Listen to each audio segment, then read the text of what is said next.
zich afvragen wat er nu eigenlijk gebeurt. Nou, het is zo dat ik had gisteren aangekondigd dat we om 1 uur een bespreking zouden hebben met een extra bespreking van de Indiaanse delegaties. Dat is door allerlei technische redenen, kon dat toen om 1 uur niet doorgaan. En dat zal nu aan het begin van de 2 uur vergadering plaatsvinden. En het duurt nou allemaal een beetje langer met het openen, omdat de Indiaanse delegaties nog een vergadering hadden die nou op zijn eind loopt. En pas als zij dus dan hier komen, dan openen we deze middagvergadering. Inmiddels kan ik toch wel een anekdote voorlezen die ik hier op mijn tafel vind.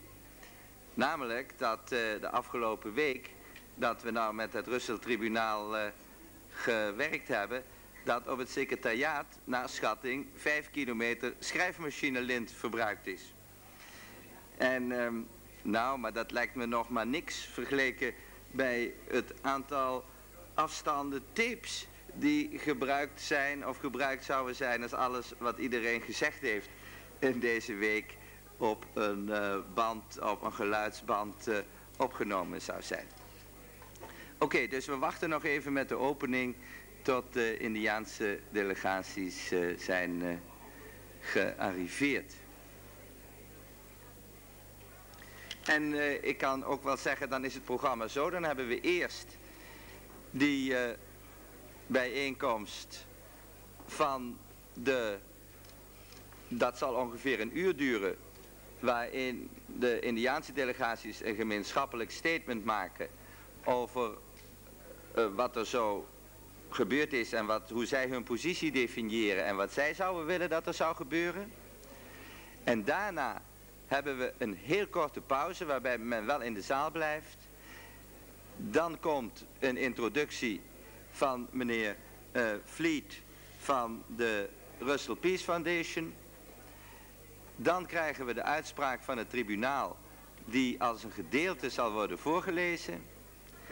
En daarna krijgen we nog een enkeling die even iets zegt tot afsluiting van de hele bijeenkomst. De Indianen vragen nog om 3 minuten. Ja. We beginnen nou om 3 minuten komen de Indiaanse delegaties hier, dus dat is een heel precieze predictie. En als ze dan zitten, dan beginnen we, dus dat zal over 5 minuten zijn. Misschien straks nog even goed om te vragen of de zaal na de officiële meeting zo gauw mogelijk ontruimd wordt, behalve door de pers, want dan kunnen we hier eventueel die persconferentie, dan houden we hier meteen de persconferentie, ja. Dat gewoon de bezoekers dan verzocht worden.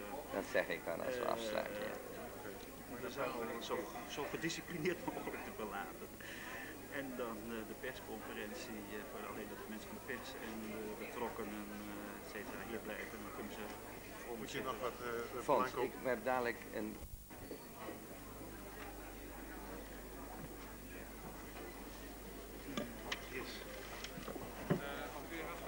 Ja. Er zijn nog op het ogenblik nog erg veel Indianen achter in die lounge. Daar? Nee, die zijn daar achter, die hebben daar vergaderd. Ja. En zij zullen dus nog wel binnenkomen. Ja. Alleen, nou via de video kun je ze het beste eigenlijk zeg maar aankondigen dat het begint of zo, begrijp je? Ja, doen jullie dat dan? Want ik heb geen video. Nee, maar je bent op de video als je aankomt, ben je automatisch op de video. Ja. Dus dat wil zeggen ja, iedereen die nog binnen wil komen. Okay, there are still... I am informed that there are still people outside of the hall who should be inside. So let them be speedy because we are going to start now. We are already rather late and we have still a lot to do.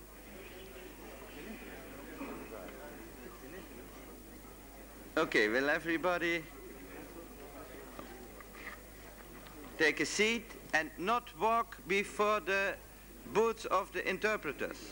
No walking there.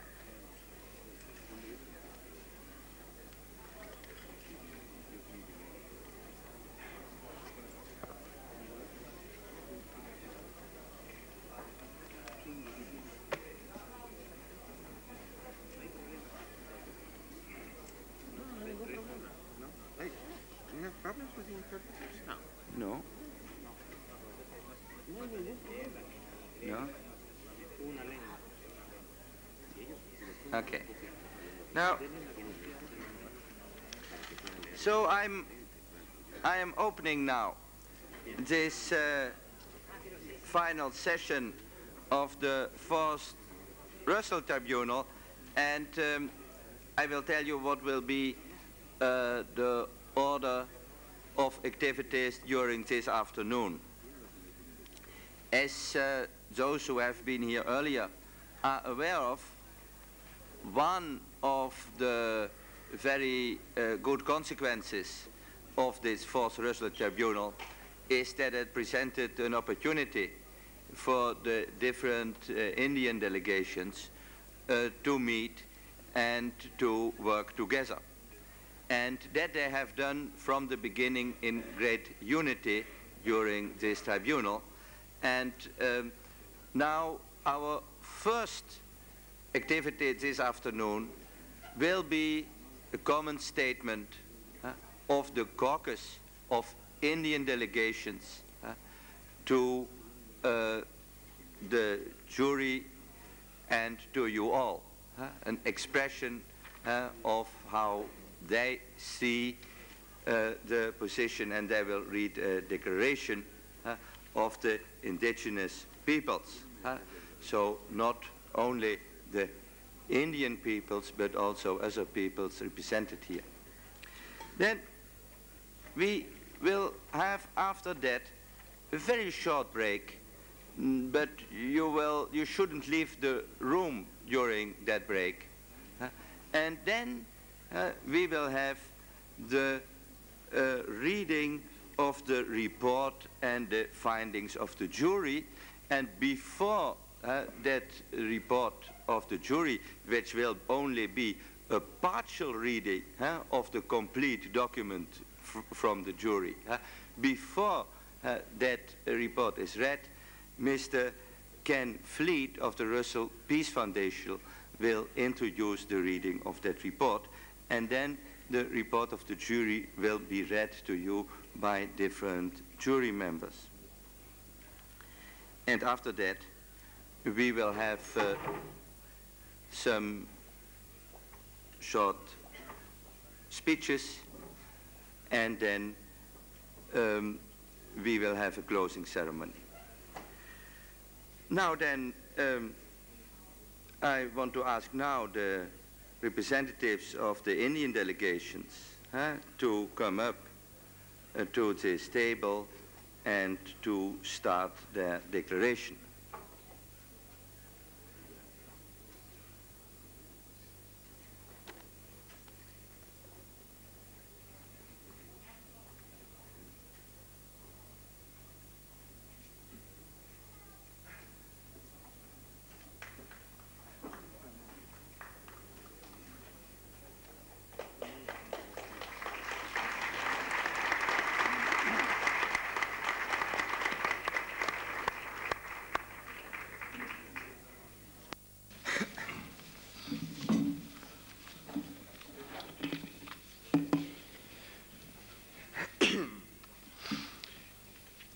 I've been asked to make a few introductory remarks.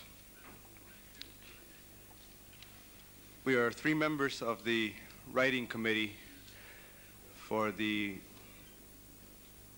group of Indian delegations that came to this conference.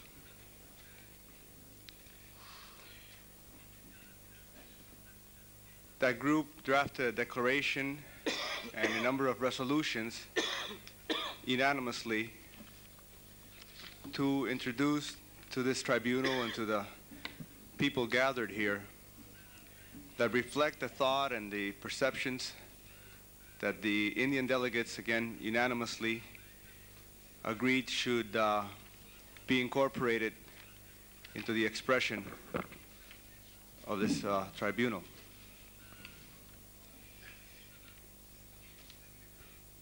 The international movement for the recognition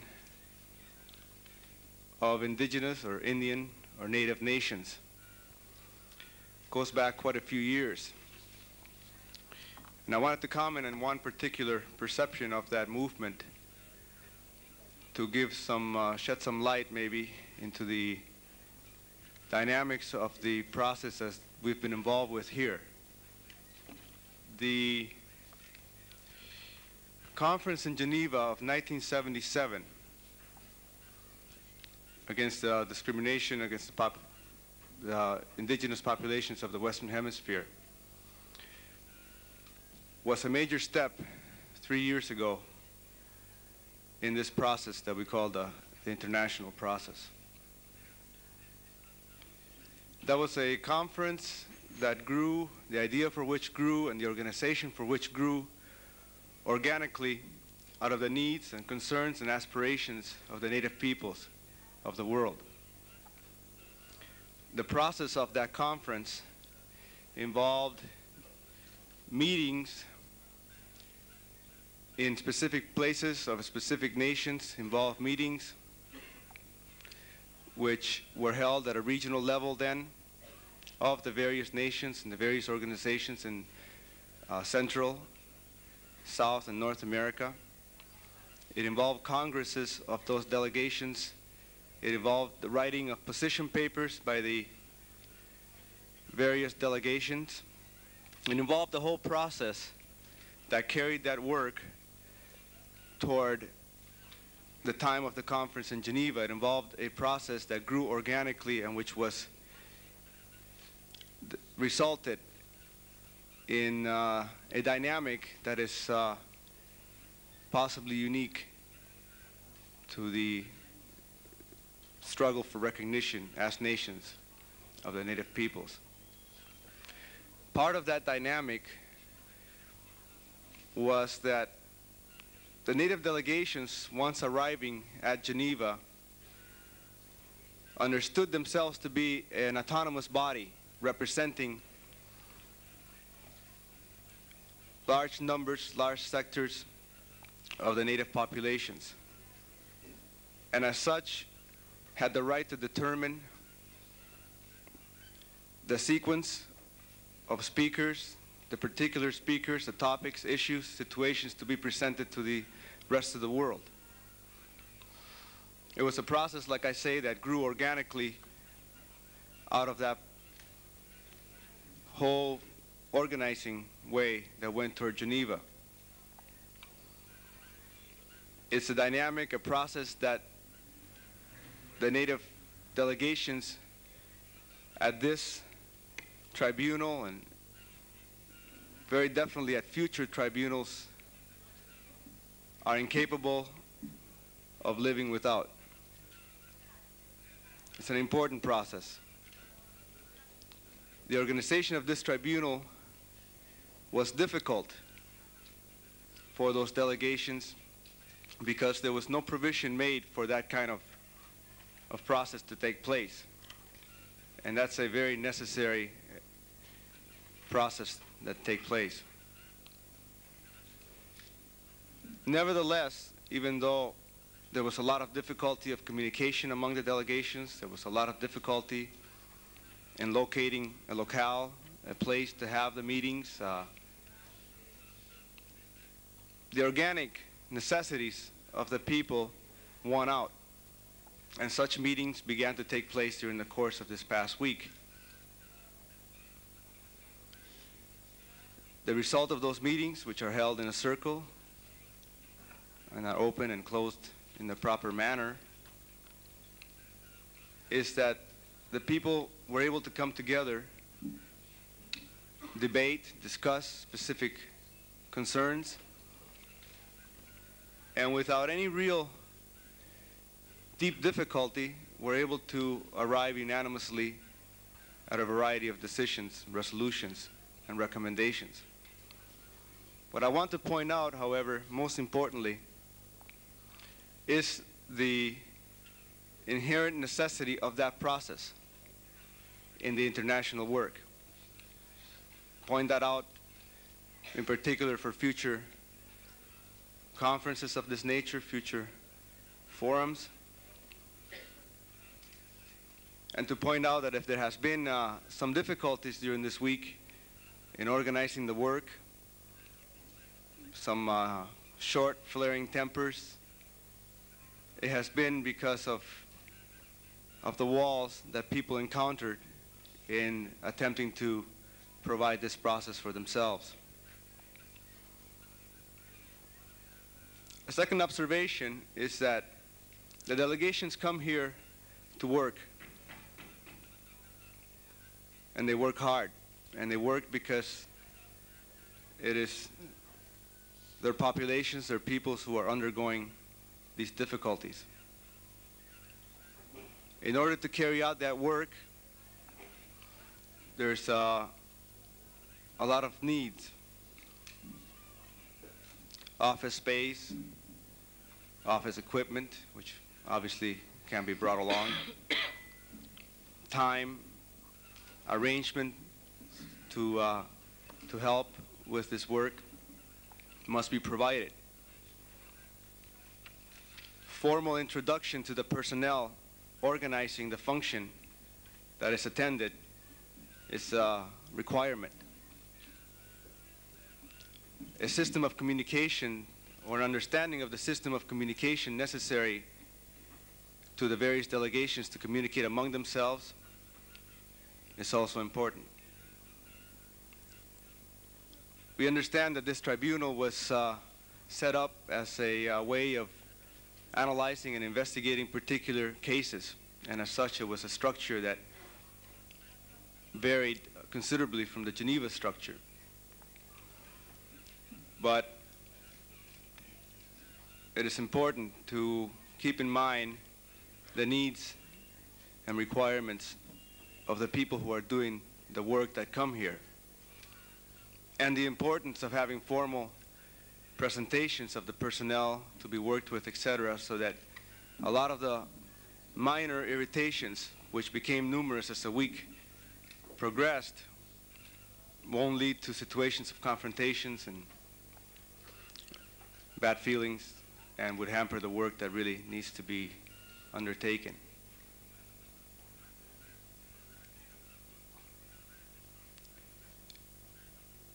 There were some difficulties too in terminology. Much debate, much discussion on arriving at a term that would encompass the whole concept of peoples who have a worldview, a culture, a tradition that differs fundamentally from the West and from other traditions that are of a materialistic nature. It's a difficult thing. There's geographic kinds of definitions. There are definitions that are more worldwide, but which are used in certain particular areas to deny identity. Indio, Indian, Indígena, Indigenous, Native, Aboriginal. The delegations know who they are, but finding the appropriate terminology has been difficult. We finally settled between the Spanish and English language, in that the Central and South American delegates are very proud and find it very important to use the word Indian, Indio, because the denial of that word has been used in their cases to deny their identity, and the word indígena has been used as a sort of a stepping stone term toward civilization. That is something that they wish to totally condemn. So they are, at the same time that they understand that the word Indio is a misnomer and a mistake, but they also understand that that word has been used against them in a racist fashion, and they take that word and apply it to themselves in a positive manner. In terms of the international work in the English language, the word indigenous has already been accepted internationally at the Geneva Conference, and it's also a word that applies not only to Indians of Central, North, and South America, but applies to all peoples of the world which fall under that definition. So that was something I wanted to clear up. At this time, I'd like to introduce Nilo Cayuqueo, Mapuche, who will read, or who also will make some introductory remarks.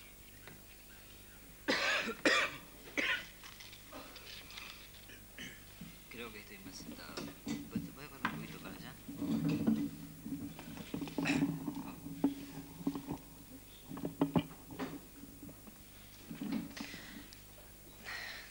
Gracias, hermano José. Ha sido un honor para mí poder trabajar dentro de este comité. Ha sido una tarea tremendamente fuerte, porque no es fácil para nosotros cuando nos trasladamos a un lugar y nos llaman para que vengamos a decir nuestras verdades. No es fácil poder expresar todo lo que sentimos, todo lo que nos pasa y todo lo que queremos. Nosotros, ni bien llegamos aquí, estaban previstos cómo se iba a distribuir el trabajo, quiénes iban a hablar y cuáles eran los casos. Pero nosotros inmediatamente dijimos, aquí hay hermanos indios de otros lugares, de otros continentes. Son nuestros hermanos y a ellos debemos ir. Y fue un deseo unánime de todos los indios comenzar a reunirnos, comenzar a discutir realmente todo lo que nos une, todo el pensamiento que significa para nosotros nuestra religión, nuestra madre tierra. Y cuando empezamos a hablar entre nosotros, se diluyen todo tipo de subterfugios, de politiquerías o de otros intereses que no sean los de los nuestros. Es ahí, cuando los indios solos empezamos a hablar, es cuando comenzamos a comprender realmente que nosotros mismos confiamos en nosotros mismos. Pero después surge el otro problema.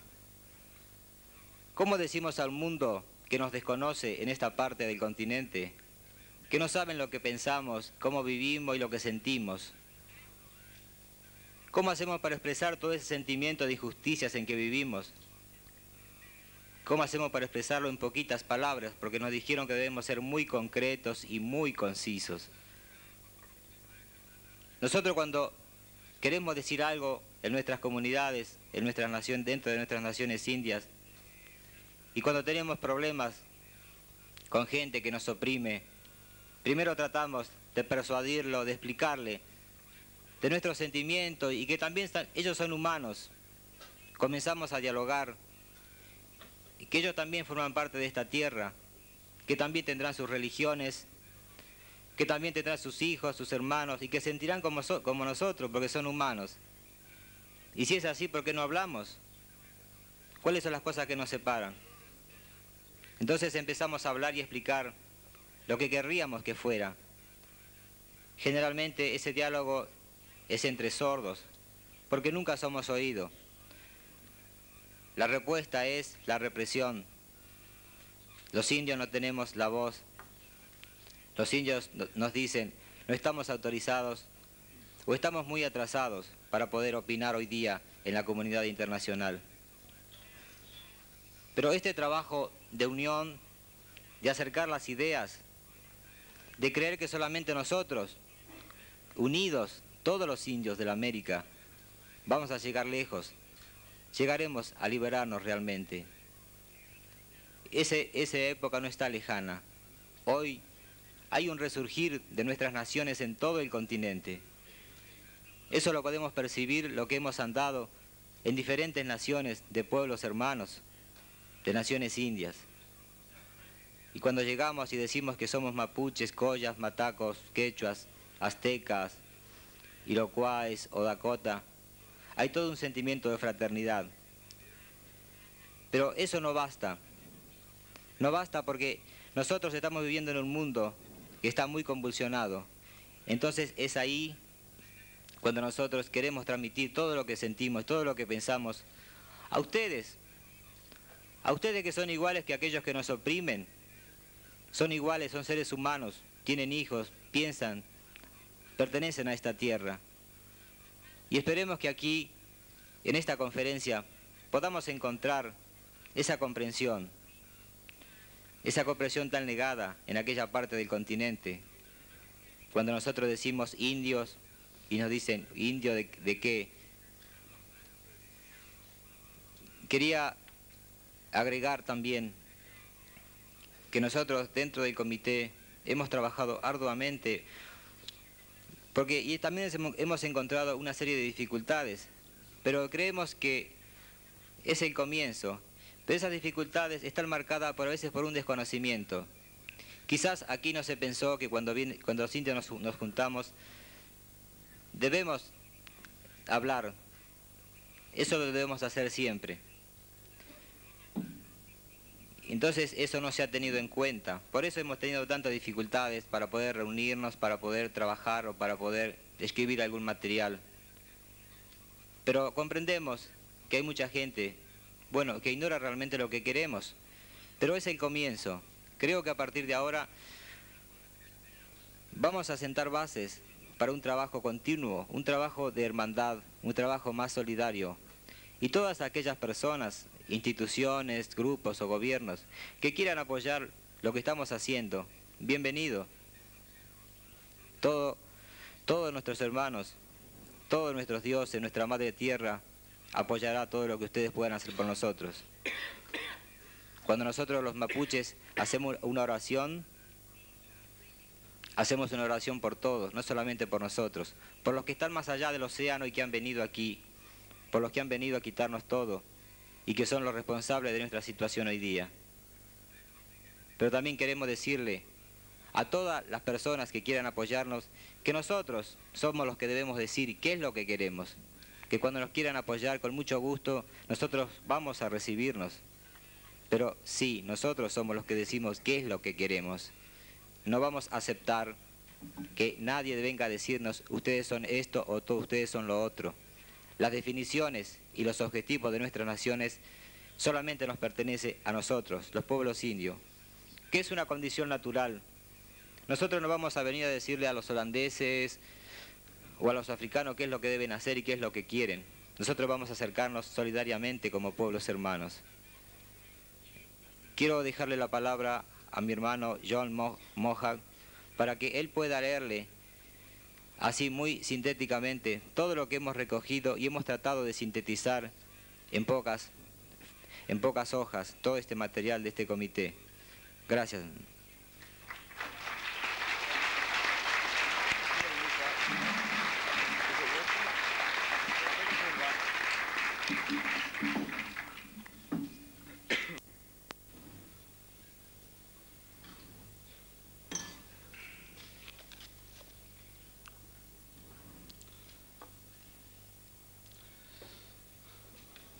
We have adopted a declaration as a result of the work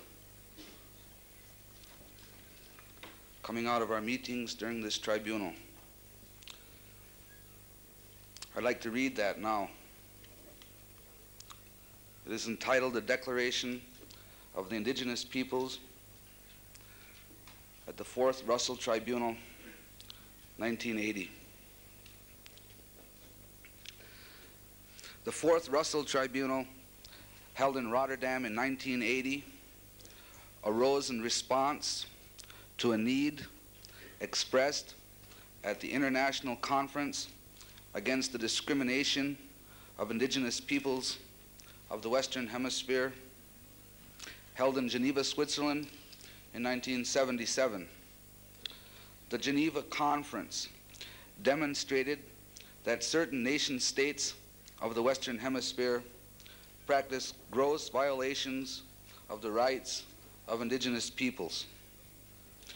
The indigenous peoples represented at the conference recommended that a tribunal be formed in order that cases may be presented and witnesses heard to inform the world of the nature and effect of those abuses. We have witnessed the accusations brought before the 4th Russell Tribunal. We have heard our brothers and sisters speak of mass executions, kidnappings, tortures, rapes, and assassinations committed and permitted by the governments of nation states with political acts of terrorism and oppression directed against indigenous peoples, organizations, and nations.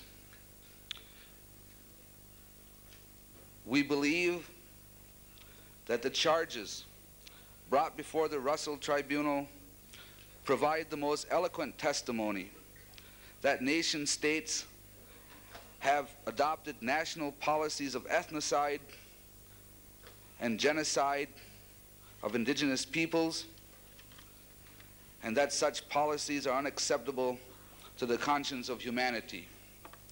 We condemn genocide and ethnocide in all its forms.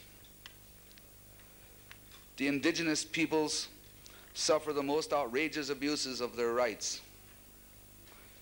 Nation states have adopted national policies designed to deny peoples their right to exist as distinct peoples of the world, including the right to practice their culture, to speak their language, to the peaceful possession of their national territory, and their right to a national identity. In almost every case,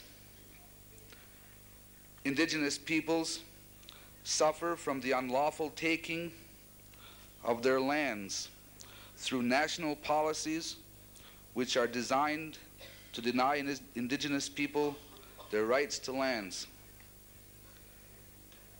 The municipal laws of many nation states do not provide justice to the indigenous peoples.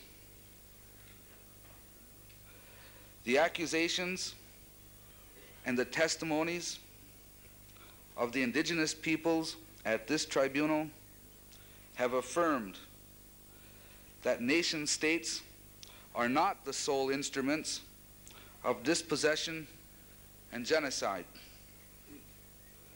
Certain religious organizations, especially missions of Christian denominations, act in partnership with governments in policies intended to dispossess peoples and to destroy their languages and other elements of culture.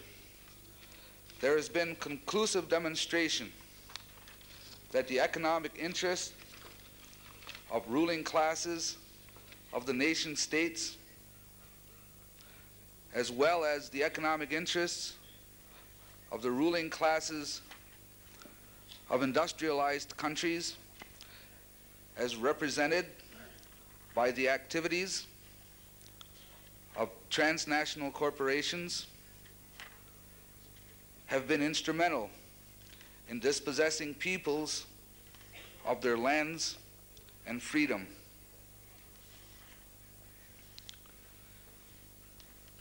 Because of the power of these economic interests in influencing and determining national policies, whole peoples have been forced into economic slavery on the plantations, in the mines, and in the factories of the oppressors. People are being driven from their homelands and forced to live in poverty and despair on the margins of their rightful territories as exiles in their own land. Those of our people who express opposition to the policies which create these horrifying conditions are subjected to brutal repression, persecution, and discrimination, which are the tools by which the peoples are denied their rights to exist as distinct peoples of the world. We, the indigenous peoples gathered here at this 4th Russell Tribunal, call upon the people of the world to take action to right these horrible wrongs. we reaffirm our support of the principles set forth in the Declaration of the Rights of the Indigenous Peoples of the Western Hemisphere, adopted by the Geneva Conference in 1977, and we call upon the people of the world to work for the rights of indigenous peoples to exist as distinct peoples of the world and to condemn genocide and ethnocide. We support the principle that indigenous peoples have the right to exist as distinct peoples of the world, and that they have a right to possession of their territories and the right to sovereign self-determination. We call upon the people of the world to join us in asserting that the genocide and dispossession of indigenous peoples is a matter of rightful concern to the world community, as are matters involving a consistent pattern of gross violation of the rights of indigenous peoples and nations under principles established by international law, and that action must be taken by world organizations, specifically the United Nations. Finally, we call upon people of conscience to join us in our call for recognition of indigenous peoples and nations as full members of the world community of nations and peoples with a right to representation and membership in world organizations, and especially the United Nations.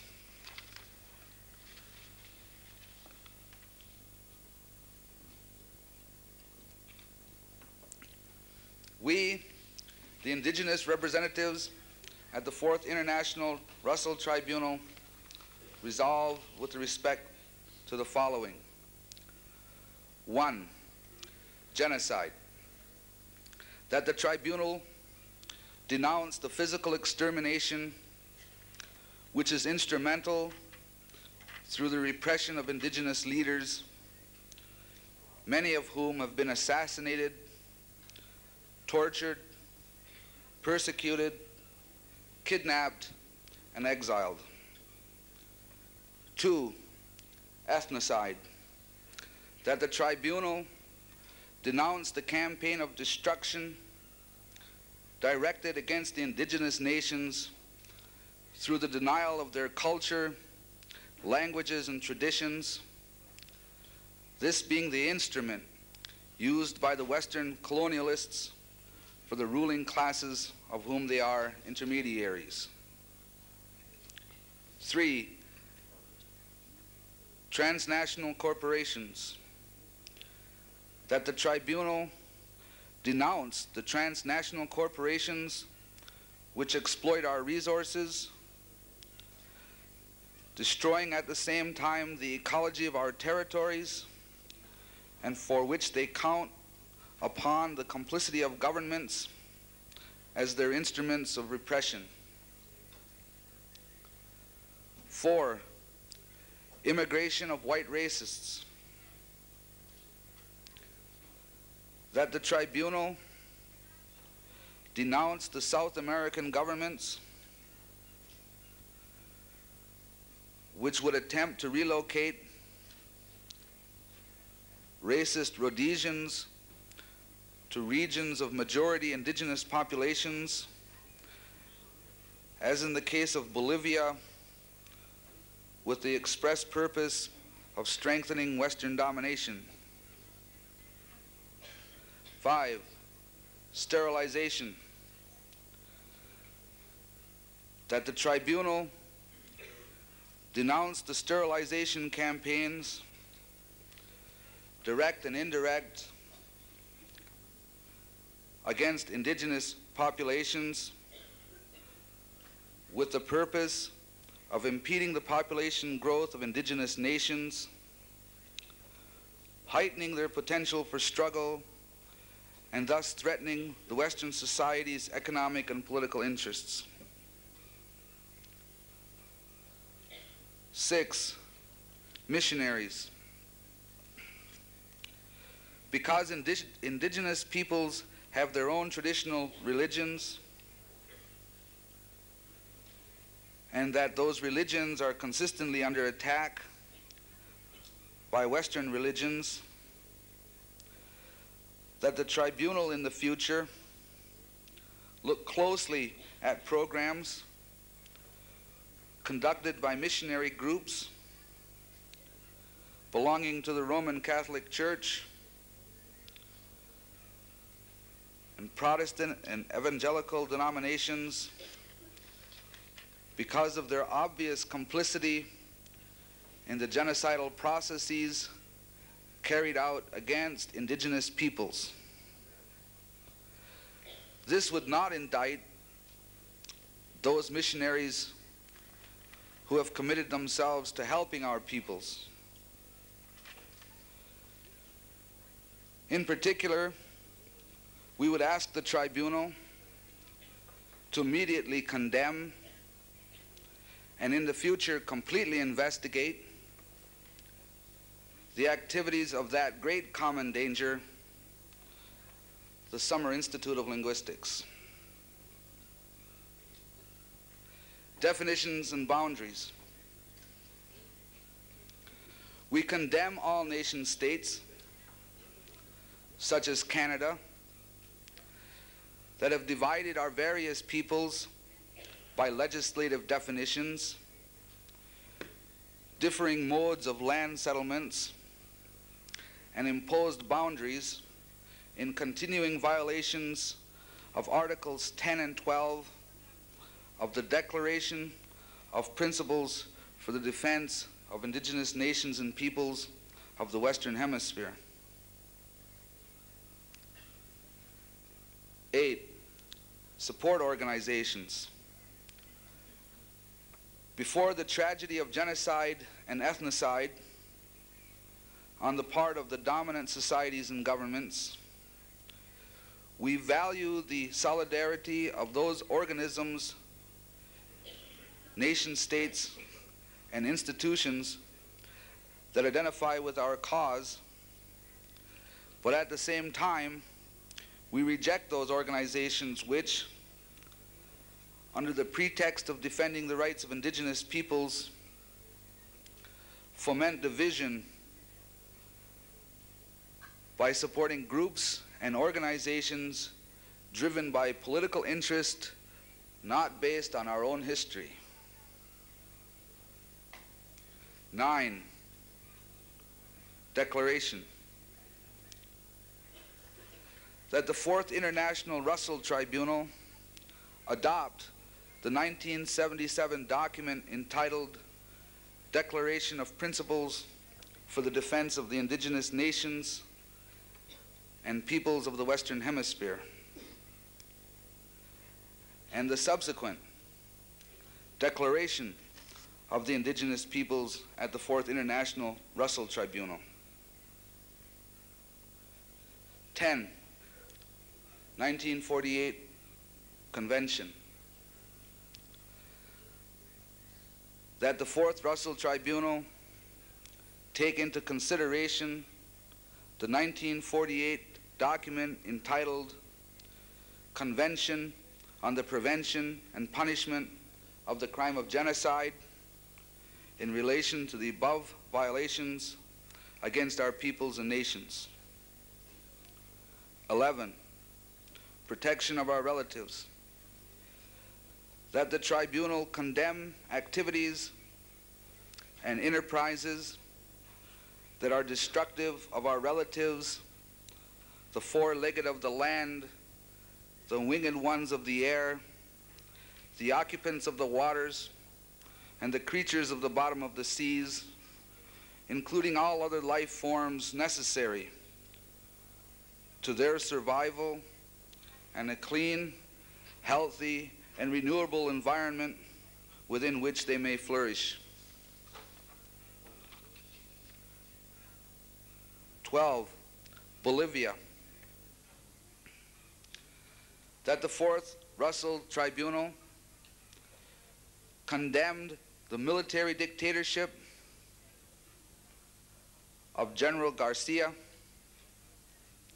and his Minister of the Interior, General Luis Gomez, as responsible for the massacre carried out against the Indian miners,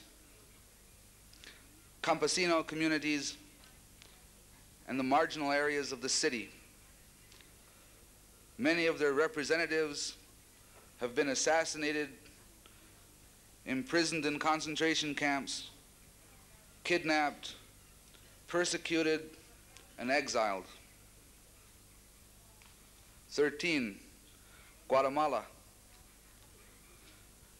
That the Fourth Russell Tribunal condemned the government of Guatemala for the continual massacre and ethnocide of indigenous peoples there, a majority population. Also, that the tribunal should request the immediate withdrawal of the military troops which presently occupy vast areas of the country. 14, El Salvador. That the Fourth Russell Tribunal condemn and repudiate the military junta of El Salvador for its obvious involvement in the numerous massacres of indigenous peoples in that country, a tactic utilized to maintain the privilege of a minority which despoils the country and oppresses the population. 15, Chile. That the Russell Tribunal repudiate the military junta of Chile for its continuous violation of the rights of the Mapuche nation and the repression of its leadership since the military coup of 1973. Also, the ethnocide law, which divides the Mapuche communities into small parcels of land, therefore destroying the indigenous concept of life. 16, suggestions for future work. We propose that a mechanism should be installed so the tribunal and its results should be continuous. Permanent observation of continual media dissemination, as well as continuous challenges to the accused dominant governments, institutions, and individuals must be guaranteed. Therefore, we encourage our European supporters to maintain their commitment in the future. These proposed follow-up activities should guarantee the continuing monitoring of these volatile situations and should point the way to appropriate measures on the part of the European support committees. The indigenous delegates recommend that such a work be placed under the authority of an indigenous national government, namely the Council of Chiefs of the League of the Haudenosaunee, in consultation with the International Indian Treaty Council, the South American Indian Council, and other authentic indigenous bodies. That's the end of the declaration.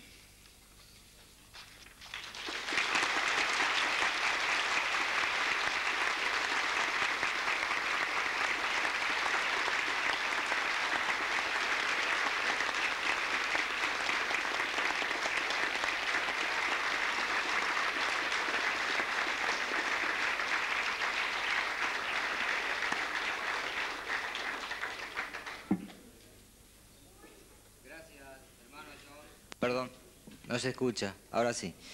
Gracias, hermano John. Quería completar una declaración que hemos aprobado últimamente. Es una proposición hecha por el hermano Genaro Flores de la Confederación de Campesinos de Bolivia, quien ha llegado ayer, y que hoy, Genaro Apaza, y que hoy se ha sumado a nuestras reuniones de indios. Nosotros somos conscientes de que hay miles y millones de personas en el mundo que sufren también la opresión, en mucha medida y a veces muy parecida y muy similar a la nuestra. Por eso también somos conscientes y expresamos nuestra solidaridad con aquellas personas de otros grupos o de otros campesinos que también están oprimidos hoy día. También aquellos hermanos que se dicen campesinos, aunque sean indios, pero nosotros sabemos que son nuestros hermanos. Por eso es nuestro deber solidarizarnos con ellos y trabajar estrechamente.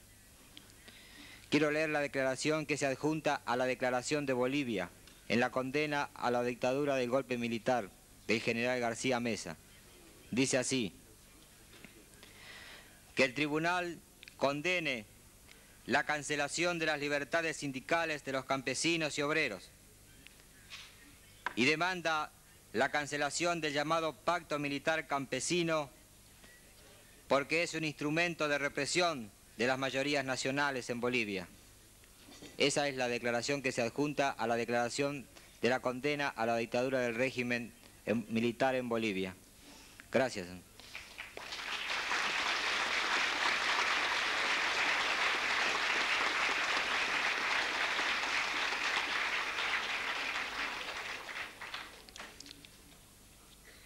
I think we're gathered here today that we're witnesses to that which must become a significant historical event.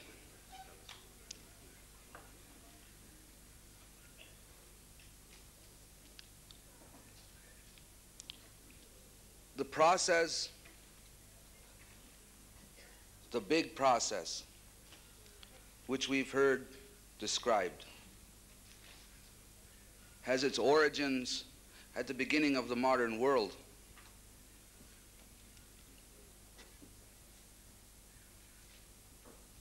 When the first Europeans contacted the Americas,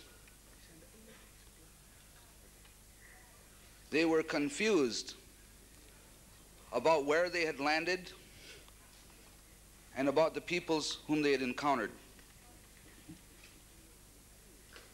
They were confused even whether the native peoples who they met were actually to be considered human beings at all.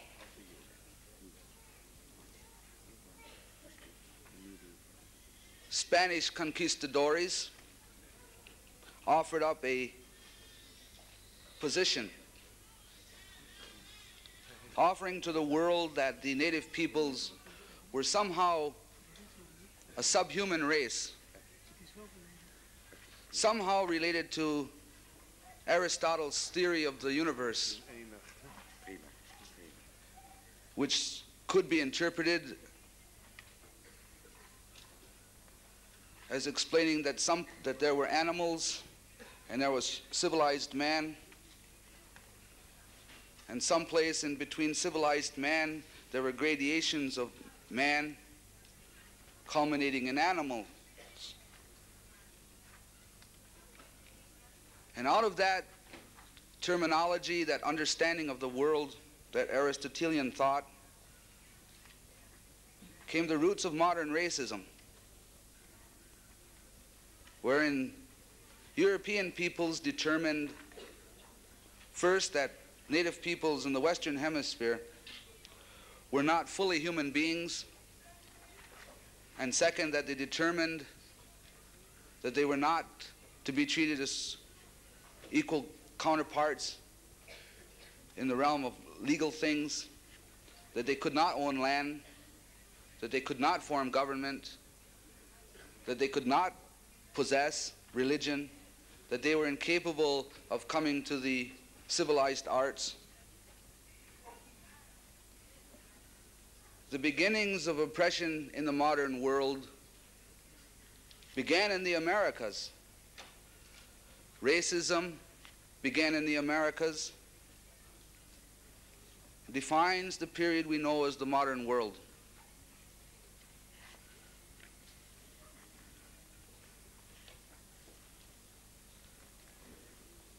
Nearly 500 years have passed since Columbus first noted in his notebook that these people whom he had encountered might make good slaves. Nearly 5 centuries have passed,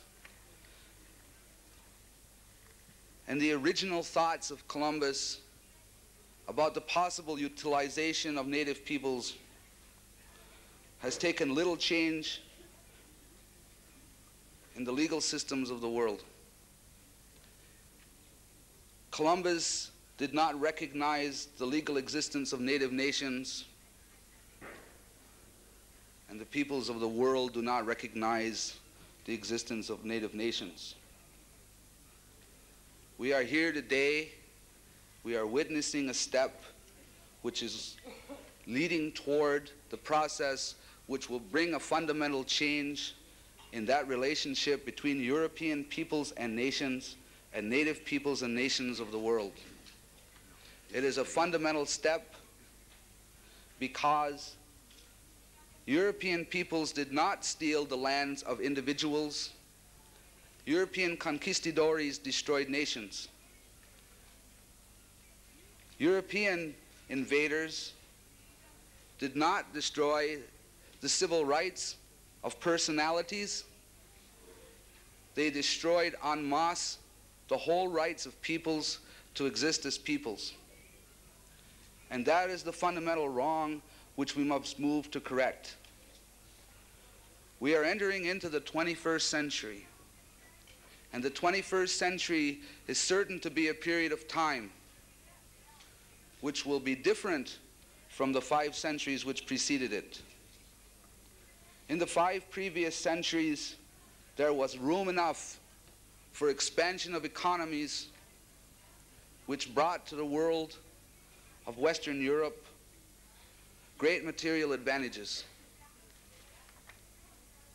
There was material enough, raw materials enough to sustain a worldwide economy of colonialism and extraction. And we have seen the results of those policies of colonialism and extractive economy. They must have handmaidens with names like genocide and ethnocide. And the process of genocide and ethnocide are processes directed at whole peoples. Now we enter the 21st century. It is a time of a new era. It is a time of the end of the processes of gross extraction of materials from what you call the third world countries, because we enter a period of crises in which the amount of materials necessary to sustain the world's economies is not available at the present rates of consumption. We enter a century in which one of the probable results will be mass starvations of people, mass relocations of people, certainly the darkest future century to have occurred of the last 5. We can face that century, we can enter that century as opposing groups. One exploiters, the other the exploited. We can approach it as people scrambling for the last vestiges of the energy resources that built a former empire. We can approach it as antagonists scrambling for crumbs on the world's table, or we can begin to set the foundation for that which would create a world unity of human objectives, the beginnings of the concept of the unification of peoples. But that process of world unification, the idea that the world could be somehow governed by one world moral order, that the world could somehow find ways in which cultures of people can assist one another, that begins with the idea that peoples of the world have a right to exist as distinct peoples of the world, and it begins with a vision that the international laws of the world will protect all peoples as one.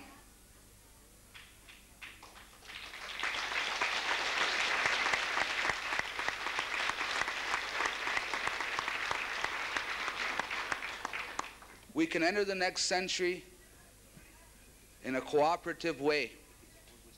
It is possible. We can meet the needs of humanity by sharing the wisdoms of one another's culture. And we can do it by recognizing the dignity of nationhood, of peoples of the world who possess the knowledges that would make that a possibility. It can be that way. We can't do it scolding nation states about their inability to maintain proper civil rights within their boundaries. We can't do it by standing idly by and watching countries destroy whole nations of people within their boundaries and saying that that's simply the internal affairs of that country. The destruction of one people of the world is the concern of all the peoples of the world.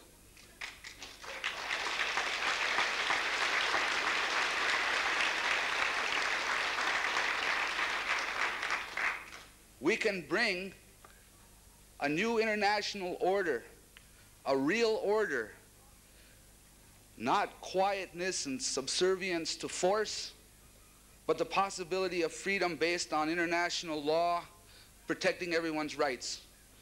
We can bring that kind of order, but we can only bring it if we call the peoples of the world to unite, to reject the oppressors, the genocidal perpetrators, the ethnocidal perpetrators. We can only bring it when world conscience can come to bear against the crimes against humanity that take place. And right now those crimes take place in the Western Hemisphere, in the nations of Latin America, in the nations of North America, where peoples are being subjected to the machine gun and not to the moral code of the world as a way of controlling their behavior. I offer this to you in conclusion. The strategy that we adopt calls upon the nation of the world, all the world's nations and the peoples of the world to take action. We do not call upon them to feel bad that the Indian people are disappearing. We don't call upon them to wish that something could be done.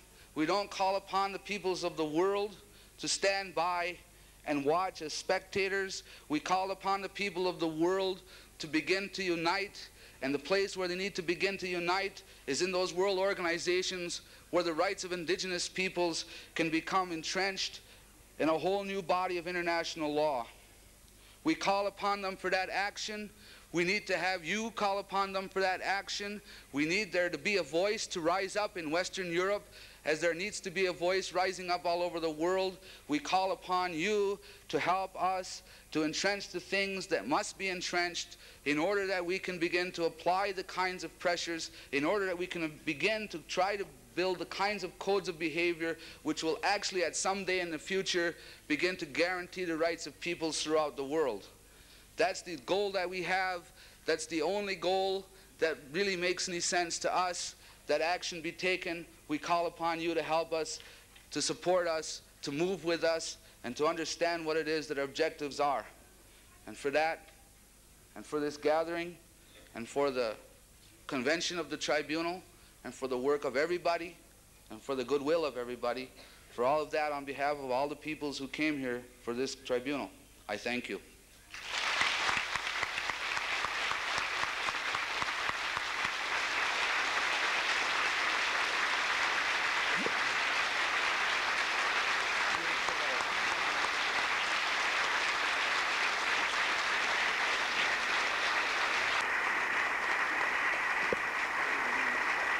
Stay a moment. Stay a moment.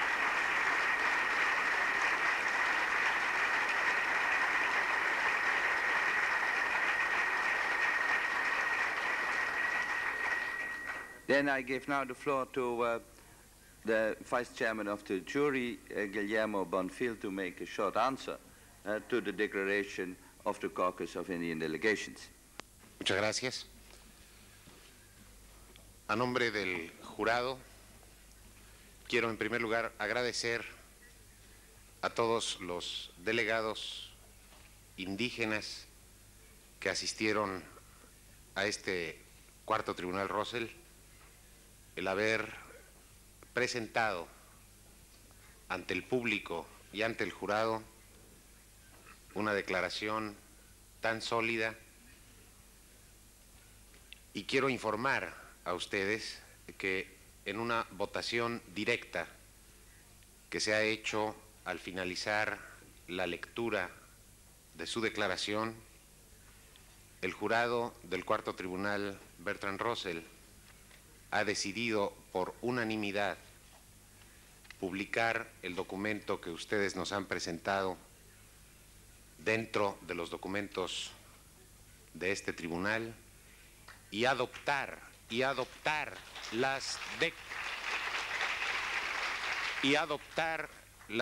las recomendaciones hechas por ustedes ante este tribunal.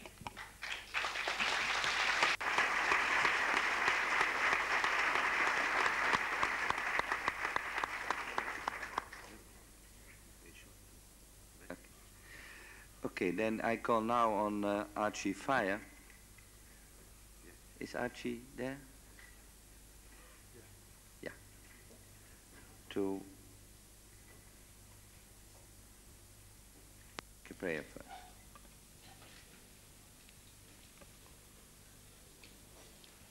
I want to thank you. Before I say anything, I'm going to ask all of you to stand up.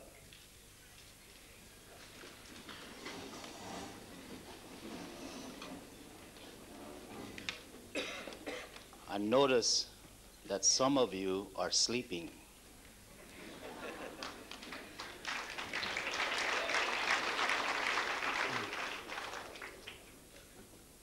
It is a good feeling to be here, and I want to pay my respect to the elders, to the old women, to the old men, to the unborn, to the young, to the animal world, and to our Mother Earth. I want to repay my respect to the bearers of our children, the women here.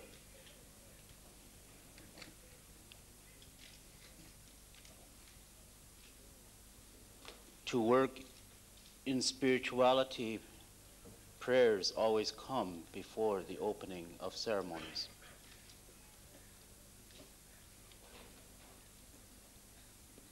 When I stop, I will say all my relation, and at that time you can sit down. Our prayers are very short and to the point, so that you at this time can put your cameras away and join us in your prayer, in our prayers. Ho kato e tō paki wopilai chichi e tōnkashila ushima kilayo. Wioh pata ka na wazia takia na wiohi pata ka I tō kakatakia. Wa kantkan ka na uchi na ikcheicha sha na ithoka. Koshkala ka na wik koshkala ka hinaju na tako ni chila ka le niu hat tōnkashila oicha king ta chanki an petu ki le elho yuchichi. Wakbani chait ela makhake akamoni pit tōnkashila ushim ki lapo. Tako ni chila ka le niu ha onya ki akta chanki tōnkashila uichaza ni ta chanki an petu ki le elho yunicha. Na hangchu chat khumshina na wa khanj na mino chala na wi chakh chala na wa man khash kanki ta ku khupao ya kozeki na hoa shala mini chete ta no ke ki thun kashla le na il ho hi uni champion petu ke le thun kashla un shima kilayo na hoa khant khat thun kashla un shima la yo ho mi ta ke ase all my relations.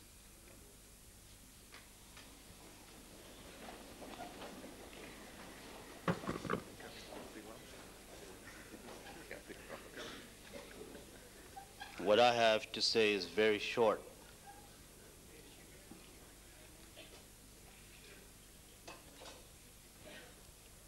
I'm sorry that some of you did not understand our language. It had nothing to do of casting a spell on you.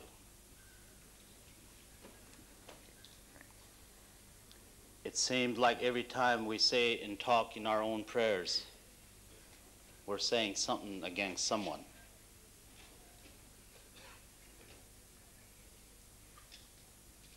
You heard my brothers talk, and you will hear my brothers talk behind me.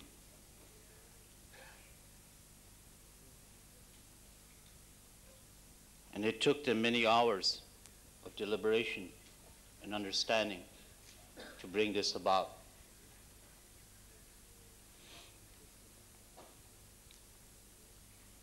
We want to thank the people of this country, of Holland. We want to thank them for their hospitality. We are sorry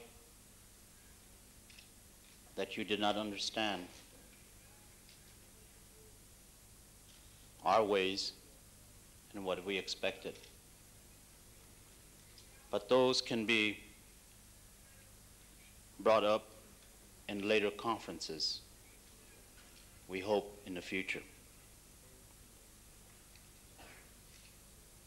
In our religion, we pray for the unborn. We pray for the young. We pray for the old. And again, we pray for Mother Earth. And the four things in life that we pray for is the sun, is the fire, the water, so we may purify ourselves,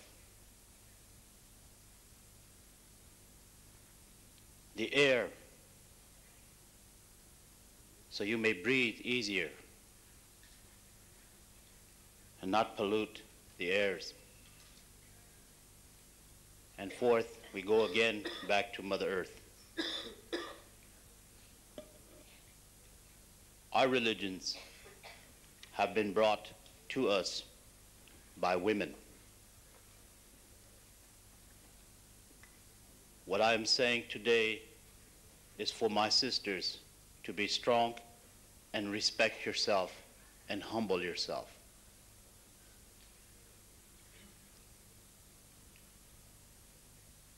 The only thing I have seen during this tribunal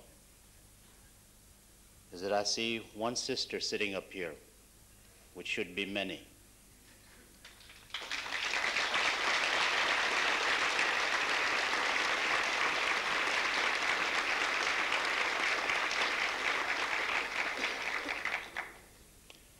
We are not asking you, our sisters, to walk in front of us.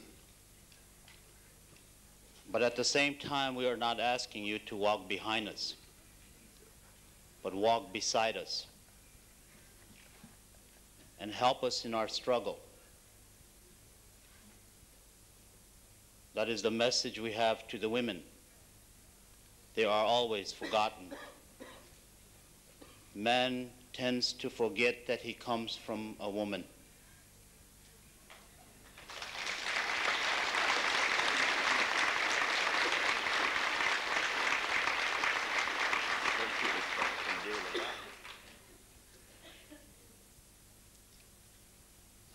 And as a Lakota from the Minikanju, we want to thank you for inviting us in this country to hold this for solidarity and unity, to respect one another, to humble ourselves. My people have been oppressed for thousands of years. They are the animals and the trees. the herbs, the flying things, the swimming things. Remember them always, for they are part of us. Understand them. Our brothers, the keepers of that area, my brother, the Hopi, they are here because they understand. They understand that Christianity does not control the way to the spirit world. No religion does.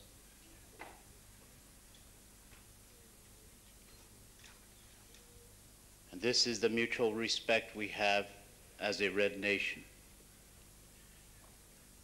And we expect all nations of the four colors to understand our position. The Indian position is always with spirituality and love and understanding.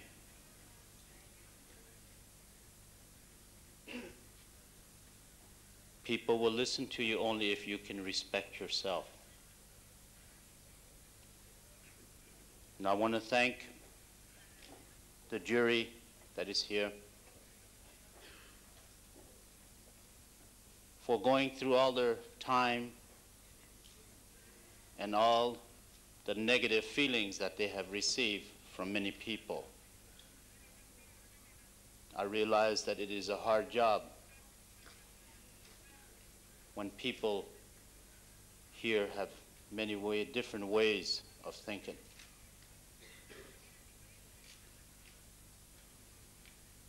So with that, I'm going to close.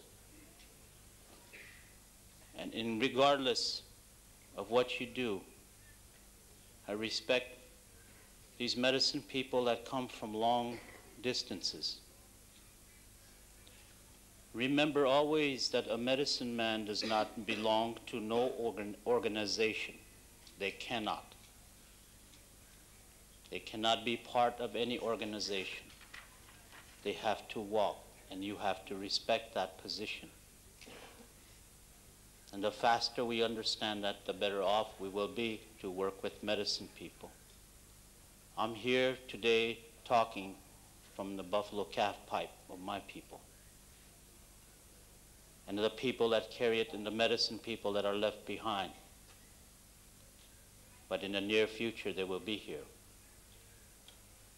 And we will be as one of unity.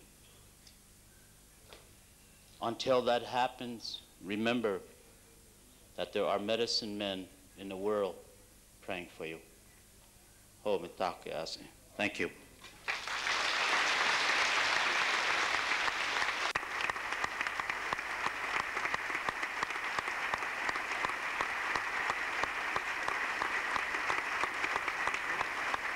You consult, huh? You talk with each other. I say that we have a break of 2 minutes, and that everyone be seated. If you can. Now, there will be a very short break, so please be seated, because the jury members have for a moment still to discuss in which will be the division in roles to presenting the report to you, which came just off the press. Let me say, 2 minutes. the translators will be only to 5:50. Ik ga er even uit van interview. Will be only to 5. Inside the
Oké. Ja, oké, ja, dat geeft niet. Will everybody be seated again? We've got a copy of their statement in English.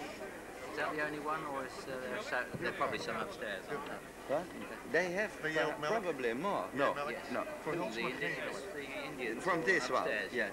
They I'm have going more. at 4:30, and I'll say goodbye, so you'll be on the platform. But still. you first will give your statement. Oh yes. Okay, say goodbye. Hope to see you again. All the best. Also, it was very nice to meet you. Thank you for all your very good work. I love to do it. It was a very get good that experience. impression, yes. Yeah. Though tiring at times.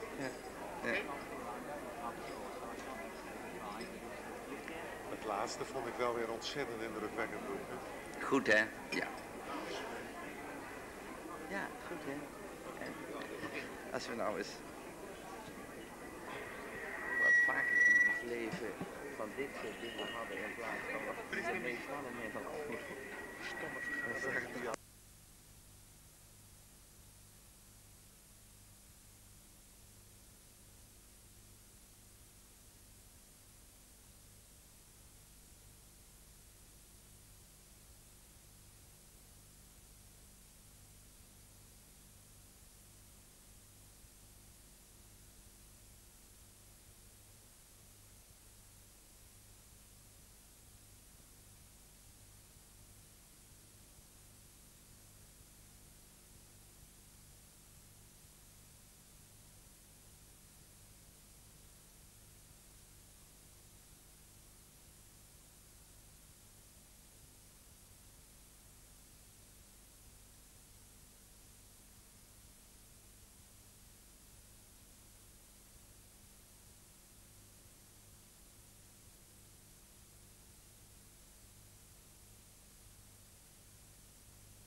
Gracias, gracias.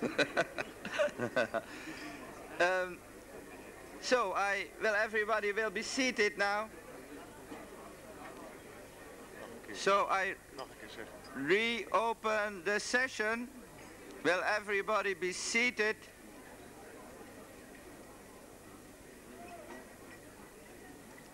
Please, so that we can continue.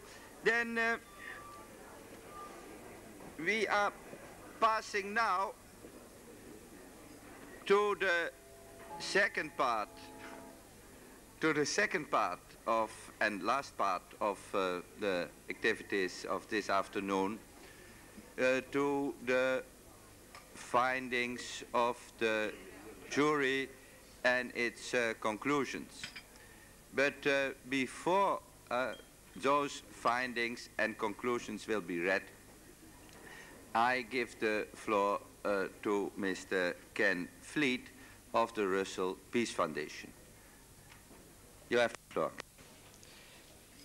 It is an honor to speak from this podium after hearing from here all this week such eloquent and moving testimony from those who have presented cases, from the witnesses, from those who have made declarations to us. And finally, we have just heard the most powerful resolution from the Indian groups represented here. I think probably it is more eloquent than anything that is in the jury's report. But by incorporating it into the report, we have, so to speak, the best of both worlds, if that is the right way to put it. And I do hope that you will find in this report many concrete instances and cases such as have been discussed this week, set out in such a way as to underpin and give strength to the case that you have made in that resolution. This was, of course, the intention of the tribunal, and it has, as has been pointed out very clearly by the Indian representatives, given rise to some difficulties. The report is a long one. I just want to speak briefly about the background to that report and then leave you to judge the report for yourself. I think this tribunal has been a great success, beyond anything that we could have hoped for, because we have dealt in this tribunal, we have considered the problems of such diverse people with different complex and long histories. Very many complex legal principles have been involved, and it was for this reason that we in the Russell Foundation hesitated when it was put to us that it was necessary to launch such a tribunal following the resolutions of the NGO in 1977. We were convinced by the people in Holland of the imperative need for this tribunal as a top priority, and we were convinced by them. They demonstrated to us their ability to mount and service such a tribunal. And I must here pay tribute to the hard and dedicated work of the Workgroup Indian Project for many months before the tribunal, in preparing all the cases, in making contacts and communications, often with great difficulty, for reasons which you will understand. And then as the tribunal neared the great demands on them, the practical demands of getting people here, often in circumstances where there were considerable problems, and in some cases where, as we know well, governments and other authorities put up severe obstacles to their attendance. Happily, we have seen that most of these obstacles have been overcome, and this must give us great hope, I think, for the successful continued effect of this tribunal here in Rotterdam this week. The people in the work group and the organising committee I have found to be unfailingly helpful, and I speak here, I'm sure, for members of the jury and others, despite the great pressures of work that they have been under. So I wish to express on behalf of the jury our thanks to this group, without whom this tribunal would not have been possible. There have been, as it has been pointed out, some shortcomings and mistakes. That, I think, is almost inevitable, and particularly where we have two different cultures, or two or more different cultures, many cultures, confronting each other. And I think we can all learn from these difficulties and obstacles, and that we can work it out better in other forums at other times. I am happy that the Indian groups were able to get together, and that they were able to have a voice which they did recognise as their own. And I think we are fortunate that with goodwill this problem has worked out in the way that it has. I should say a word about the jury as well. They have worked together very well as a team almost from the first, using their different skills with a division of labour which was necessary given the great pressure on them and on their time. We gave them an almost impossible task, I think. They had to attempt to satisfy, and did attempt to satisfy, all demands for people to have a hearing. That meant that time had to be cut down for other people who were not so happy, naturally. And at the same time as considering all this, they had to carefully consider each case. so that it would have a proper judgment. And I think you will find from the report that they have done their work well there. And substantially the work of the jury is done. Formally it is done, but of course the support organisations will carry on their work, and I know that everybody in the jury is a committed person who will go on working in his own organisations and wherever he can for this cause. And I must mention our Chairman of Sessions here, Mr. Luke Hulsman, who, unlike even members of the jury, has had to sit here all the time and listen to everything. He says he's enjoyed it. I'm sure he has. But I must thank him for quite a difficult task, carrying out quite a difficult task of trying to reconcile the conflicting demands on him so well. And while I'm paying tribute, we mustn't forget the translators with their difficult and diligent work that they've done, the staff here in the Doelen, the municipality and the people of Rotterdam. Most important of all, of course, are the representatives of the Indian peoples and nations and their organisations here. We have heard this week of the great suffering and repression that they have suffered and are suffering. But we have also heard of their determined struggles, and we have seen them, and we have seen their determination at this rostrum here. We have witnessed the continuing vitality of their culture, and we have seen, and I think we say so in the report, the jury says so, that this is something of a marvel in the midst of a sea of tragedy.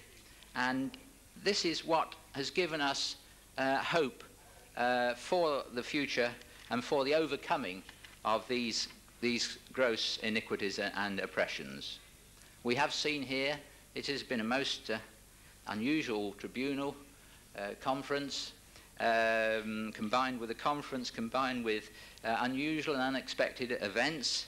There have been the moving prayer ceremonies, of course. There have been spontaneous singing and dancing in this hall.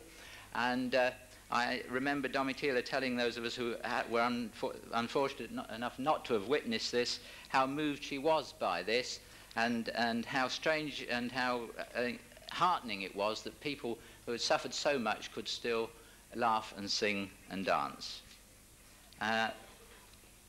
It is clear that the Indian people, the indigenous peoples, have much to teach us in the West about how to live. It is ironic that our governments and multinational companies based in the West are busy defrauding and oppressing the Indian people, not for the benefits of our own peoples here in the West, but in order to extract uranium, which puts us into great danger, in order to pollute our environment, in order to threaten us all with destruction with the, for example, the massive MX missile system, which we heard about in the Western Shoshone case. I mentioned at the beginning of the tribunal, it still stays with me, but I think I'm something of a changed person from the beginning of this week. It has been a great event. I feel very relaxed, although like most members of the jury and the organising committee, we've had very little sleep and none at all practically last night in trying to finish this report that you will hear. I think the vibrations are very good. I think that I don't so much judge from mechanical cause and effect the success or otherwise of an event such as this, as I may have done in the past. I hope this report you're going to hear will do justice to this great event, and above all I hope it will strengthen and carry forward the just cause and struggles of the Indian people. And I hope that we will be able to learn as much from the Indian people as we should encourage all peoples in the West to support their struggles. Thank you very much.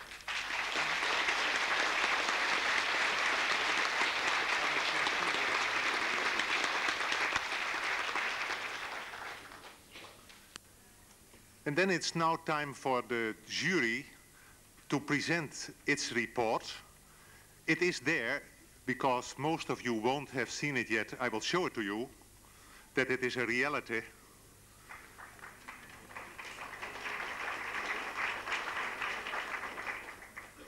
Several parts of it will be read by several members of the jury, and I first give the floor to Mr. Bataya, the Vice Chairman of the jury.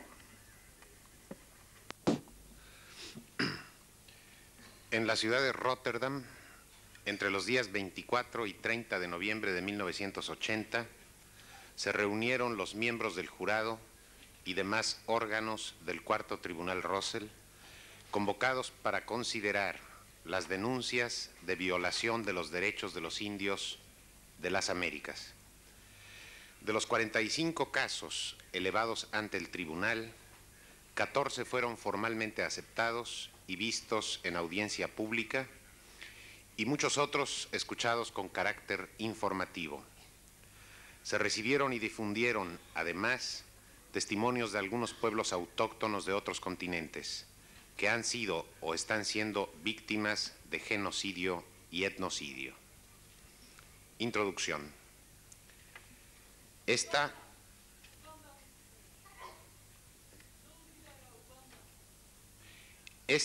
es una tragedia y una maravilla.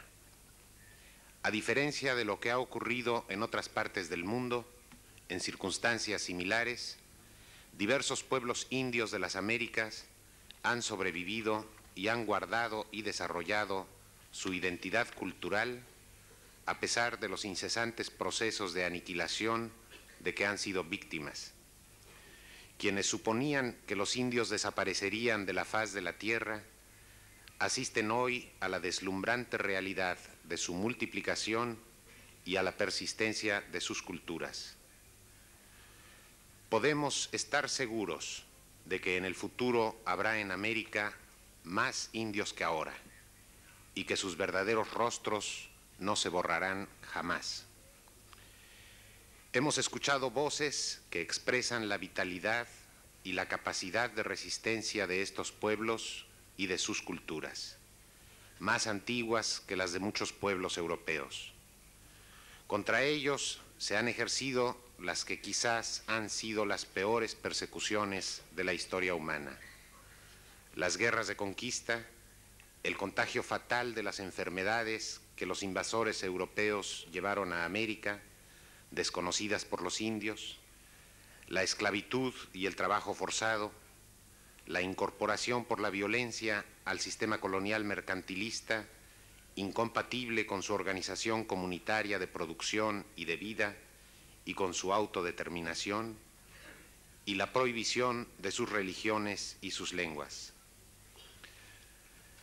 El proyecto de vaciamiento cultural y opresión social de la población indígena de las Américas no terminó cuando declararon su independencia los diversos países del continente, sino que cobró nuevas formas. Desde entonces han continuado consolidándose los mecanismos del colonialismo interno, dedicados con la mayor crueldad a las comunidades indígenas.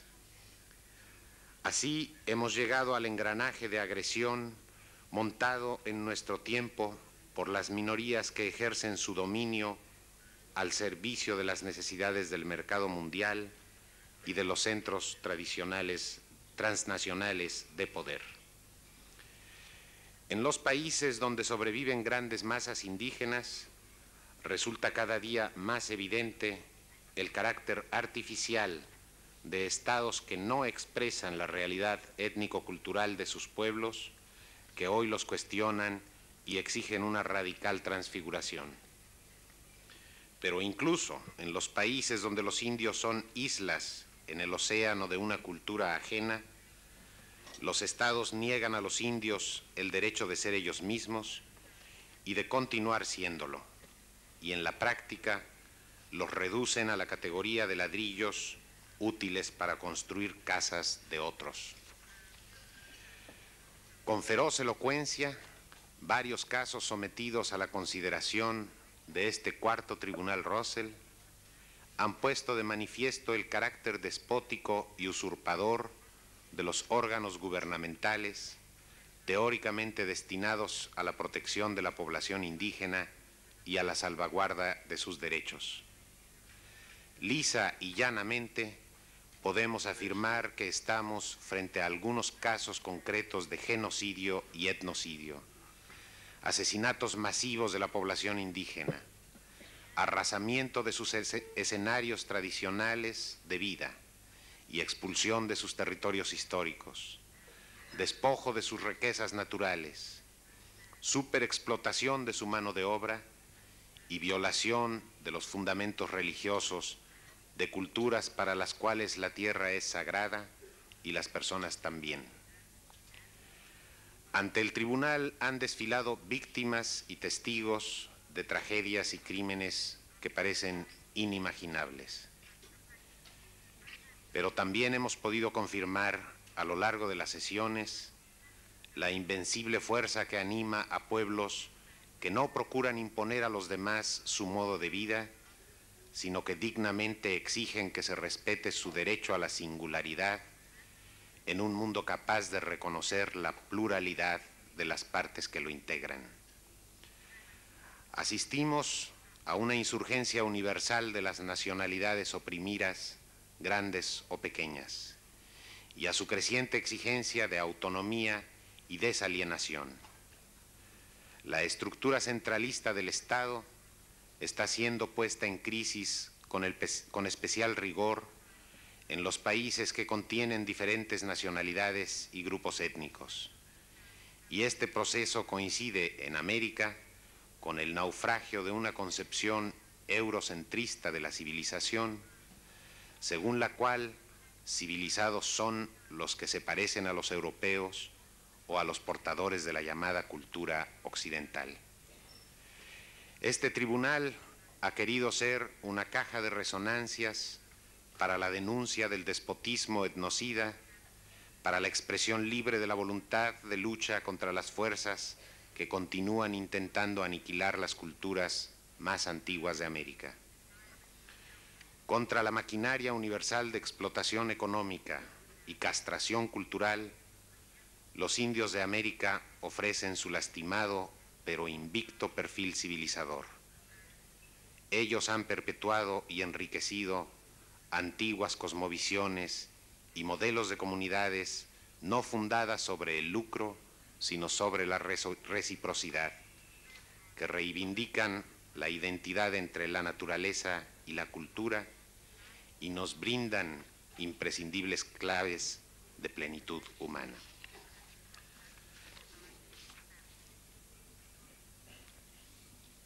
Después de esta introducción, el informe contiene, primero, los principios legales que han sido empleados por el jurado para dictaminar sobre los casos. Esta parte no será leída en este momento. A continuación, se presentan los veredictos sobre los 14 casos que fueron formalmente revisados por el jurado y después una declaración, un veredicto general sobre las declaraciones y los casos que fueron escuchados o que fueron presentados por escrito ante el tribunal. Esta parte se va a presentar ahora en forma resumida por problemas de tiempo. Y queremos advertir que las traducciones que existen en este momento son traducciones provisionales. Es todavía necesario trabajar mucho en una traducción fiel de estos documentos. Solamente se leerán o se presentarán de manera resumida las conclusiones de cada uno de los casos, pero en el informe están un resumen de cada caso, las conclusiones, que es lo que se va a leer ahora, y después un señalamiento de cuáles son las leyes, tanto internacionales como nacionales, que a juicio de este jurado han sido violadas en cada caso. Esta última parte tampoco va a ser leída en esta ocasión por problemas de tiempo. Okay. Then I give now the floor for a summary of the part of the individual cases to Elliot Tyke. Before I read or summarize any of the written text, I'm going to apologize for any of the names which I failed to pronounce correctly. I'm sure in the first 5 seconds I'll be guilty of my first such mispronunciation. The cases are arranged in a rough geographic sequence, starting with the Canadian cases and ending with the Brazilian cases. The first case is one in which the accuser was the Grand Council, the Association of Treaty 9 Chiefs, with reference to a Canadian treaty, and they represent the Anishinaabe Nation. The jury finds, yes, the jury finds that the accused, the government of Canada, is guilty of an action against this nation which violates several provisions of international law, and consisting of an attempt to take this nation's land from them by illegal means. As stated, the report lists all of the principles of law. I'll give you one example. I will not read them all. Articles 17, subdivisions 1 and 2 of the Universal Declaration of Human Rights. The second case, another Canadian case in which the Canadian government is accused, is brought by Counsel Atakamak Montagnier. We, the members of the Russell Tribunal, find that the actions of the Canadian government violate the rights of these peoples, the Atakameks and the Montagnais, to retain their lands, which is protected by, amongst others, Article 17 of the Universal Declaration of Human Rights.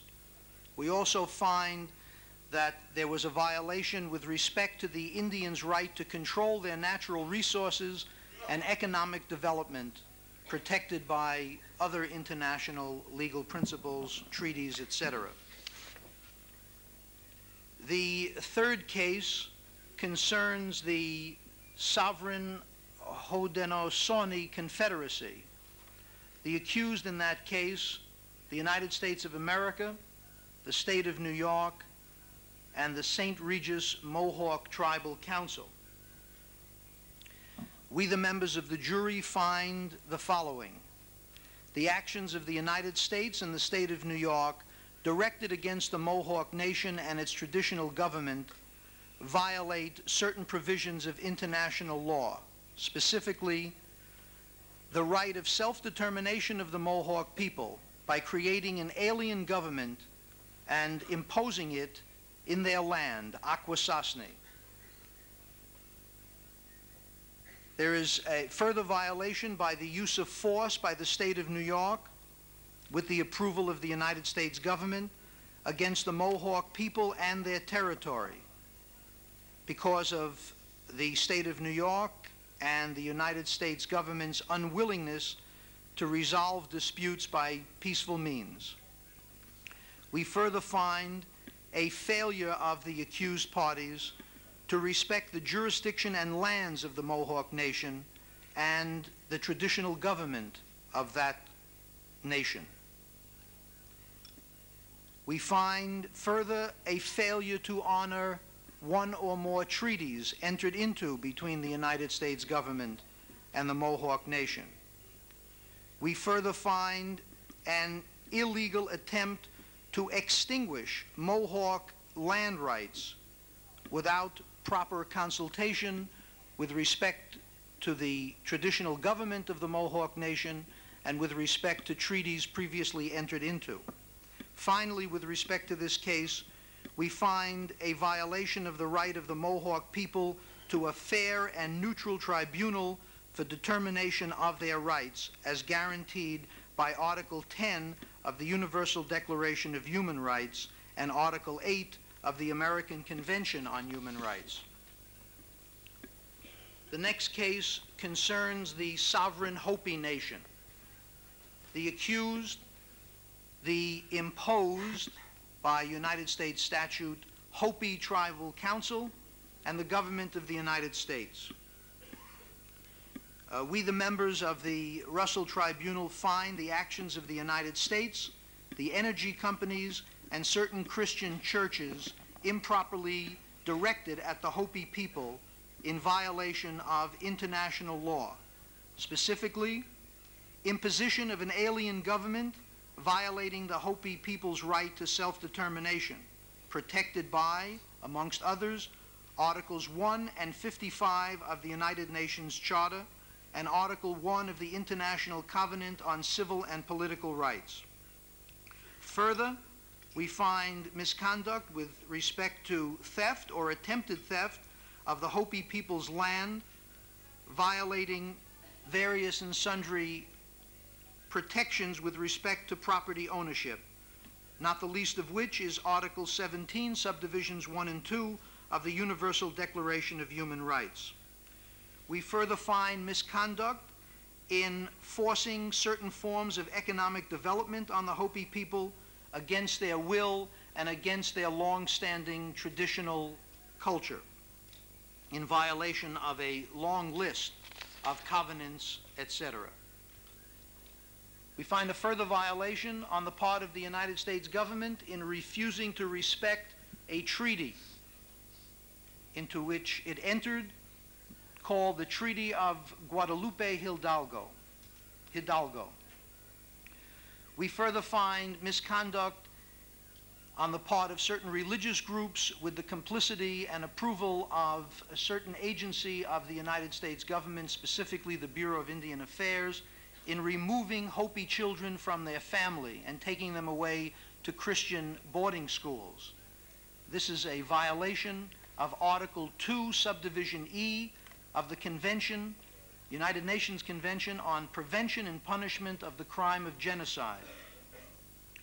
Further, with respect to the Hopi case, we find misconduct in connection with attempts to indoctrinate Hopi children in Christian religion and physical destruction of Hopi sacred sites in violation of several conventions, including specifically Article 18 of the Universal Declaration of Human Rights and Article 12 of the American Convention on Human Rights.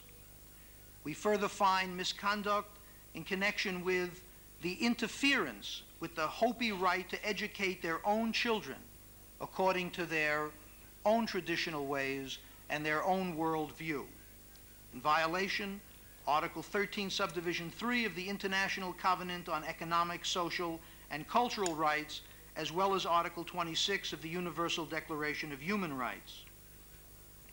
We further find misconduct with respect to interference with the Hopi right to a fair and neutral tribunal for the determination of their rights or their claims that their rights are being interfered with. Previously mentioned, Article 10 of the Universal Declaration of Human Rights.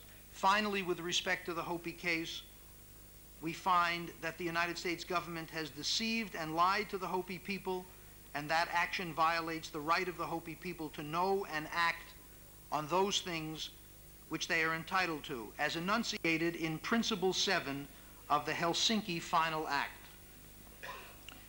The next case reported on is the case of the Big Mountain Dene Nation, the accused, the United States of America.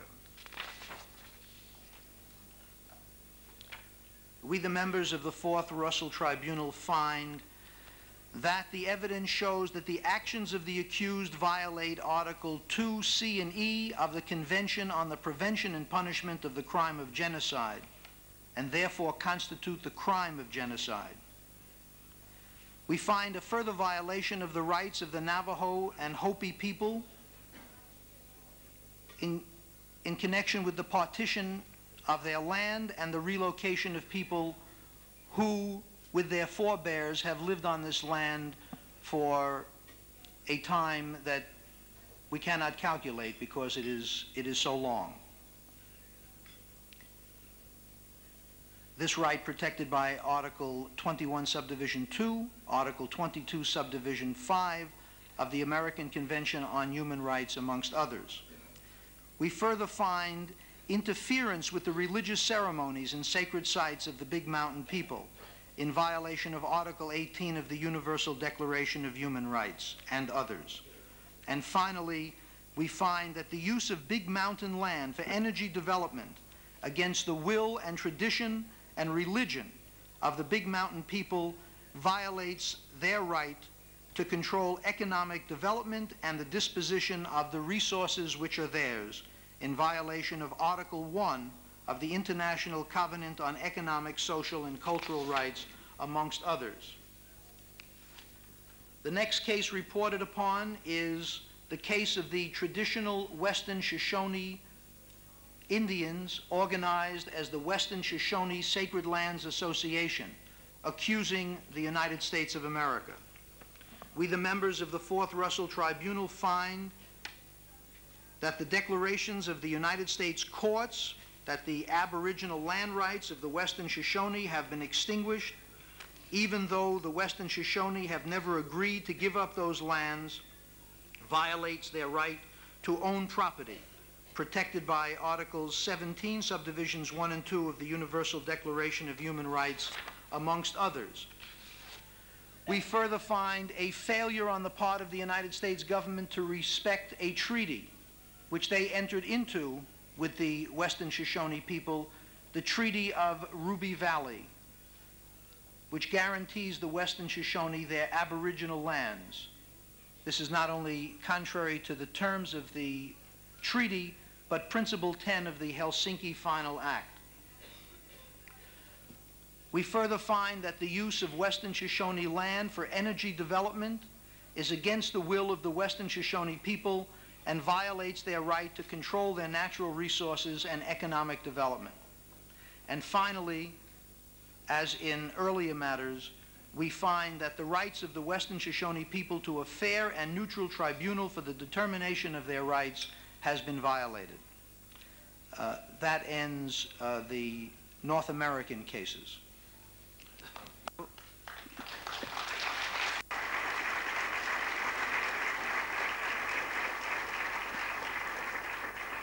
And then I give now the floor to Eduardo Galliano to present a certain number of the cases from Central and South America.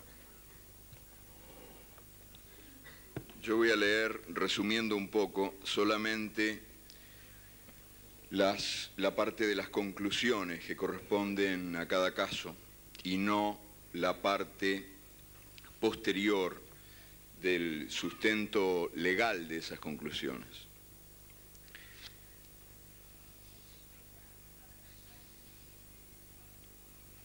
Caso de Guatemala.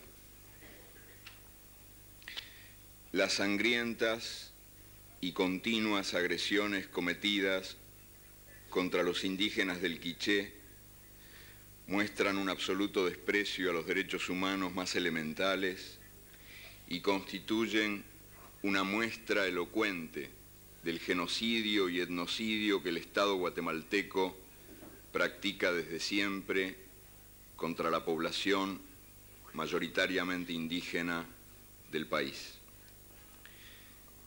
transgrediendo claramente las normas constitucionales que está obligado a cumplir y hacer cumplir. El gobierno promueve y fomenta a través del ejército el despojo de tierras que son el medio vital de subsistencia de los indígenas del Quiché y la base de su religión, para abrir paso a su explotación por las corporaciones multinacionales. A los reclamos se contesta con la implementación del terrorismo de Estado que sirve para someter a los indígenas que luchan en desigualdad de condiciones, defendiendo tanto su propia cultura como su derecho a sobrevivir y autodeterminarse. Los secuestros, la tortura, las violaciones, la continua matanza de los indios de las comunidades de Guatemala vienen a constituir una evidencia de la existencia de una sociedad entera enfrentada pese a todo, con dignidad y grandeza, a una minoría que se arroga el derecho de oprimir a las mayorías indígenas nacionales por medio del terror. De acuerdo con la evidencia presentada, el jurado considera que el gobierno de Romeo Lucas García ha cometido actos de genocidio contra los pueblos nativos de Guatemala y es culpable de negar sistemáticamente los derechos humanos básicos del pueblo indígena, por lo que llamamos a los organismos internacionales apropiados para que le apliquen las sanciones que correspondan. Panamá, caso Guaymí. Este es un caso en que el supuesto interés del Estado Nacional se sobrepone al derecho de un pueblo indígena y es un ejemplo del etnocidio que se practica contra los pueblos nativos de América, negándoles el derecho de decidir sobre su forma de existencia. El pueblo guaymí está en peligro de desaparición. El caso demuestra además la práctica de acciones que llevan a la destrucción del medio ambiente por decisión unilateral del gobierno, sin los estudios de alternativas que permitan la supervivencia y desarrollo del pueblo guaymí.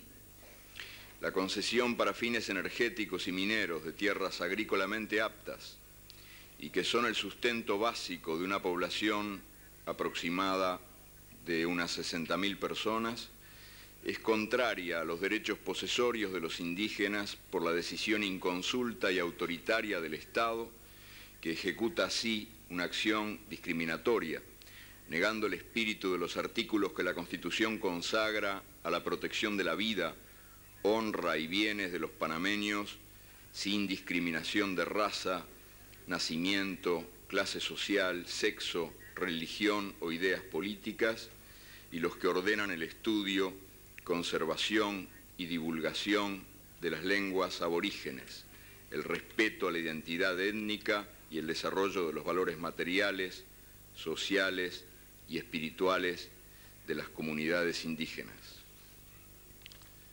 Colombia, caso Cric. Las acciones comprobadas en este caso demuestran que el gobierno colombiano ha interferido en la vida de la comunidad de Puracé al reducir la cantidad de tierra del resguardo y llevarla hasta límites que la acorralan por debajo de las necesidades mínimas fijadas por los órganos técnicos del propio gobierno. Esta restricción de la tierra, que es el recurso básico para la vida de la comunidad, ha sido hecha en beneficio de intereses ajenos al pueblo indígena. La comunidad de Puracé queda así imposibilitada para desarrollar normalmente su vida social y su propia existencia como pueblo está seriamente amenazada. La imposición de actividades económicas planeadas y controladas por intereses ajenos a la comunidad ha introducido nuevas formas de explotación del trabajo indígena, violatorias de las garantías y los derechos mínimos previstos por la legislación colombiana. El propio gobierno ha impedido el ejercicio de los derechos laborales que la Constitución garantiza. El gobierno colombiano ha reprimido con violencia a la comunidad de Puracé cuando ésta ha demandado la solución de sus problemas y el respeto de sus derechos. Numerosos e impunes asesinatos han sido comprobados. Desde hace años, los indios del Cauca sufren una persecución constante que obstaculiza el desarrollo normal de su vida cotidiana y el ejercicio de su cultura. La política del gobierno colombiano busca, mediante la integración forzosa, la desindianización de las comunidades a las que niega el derecho a organizarse y vivir conforme a su propia cultura y a decidir su propio destino. Para alcanzar esos fines, el gobierno colombiano ha hecho uso de la violencia directa a través de sus órganos represivos y ha violado numerosas leyes nacionales e internacionales que se enumeran a continuación.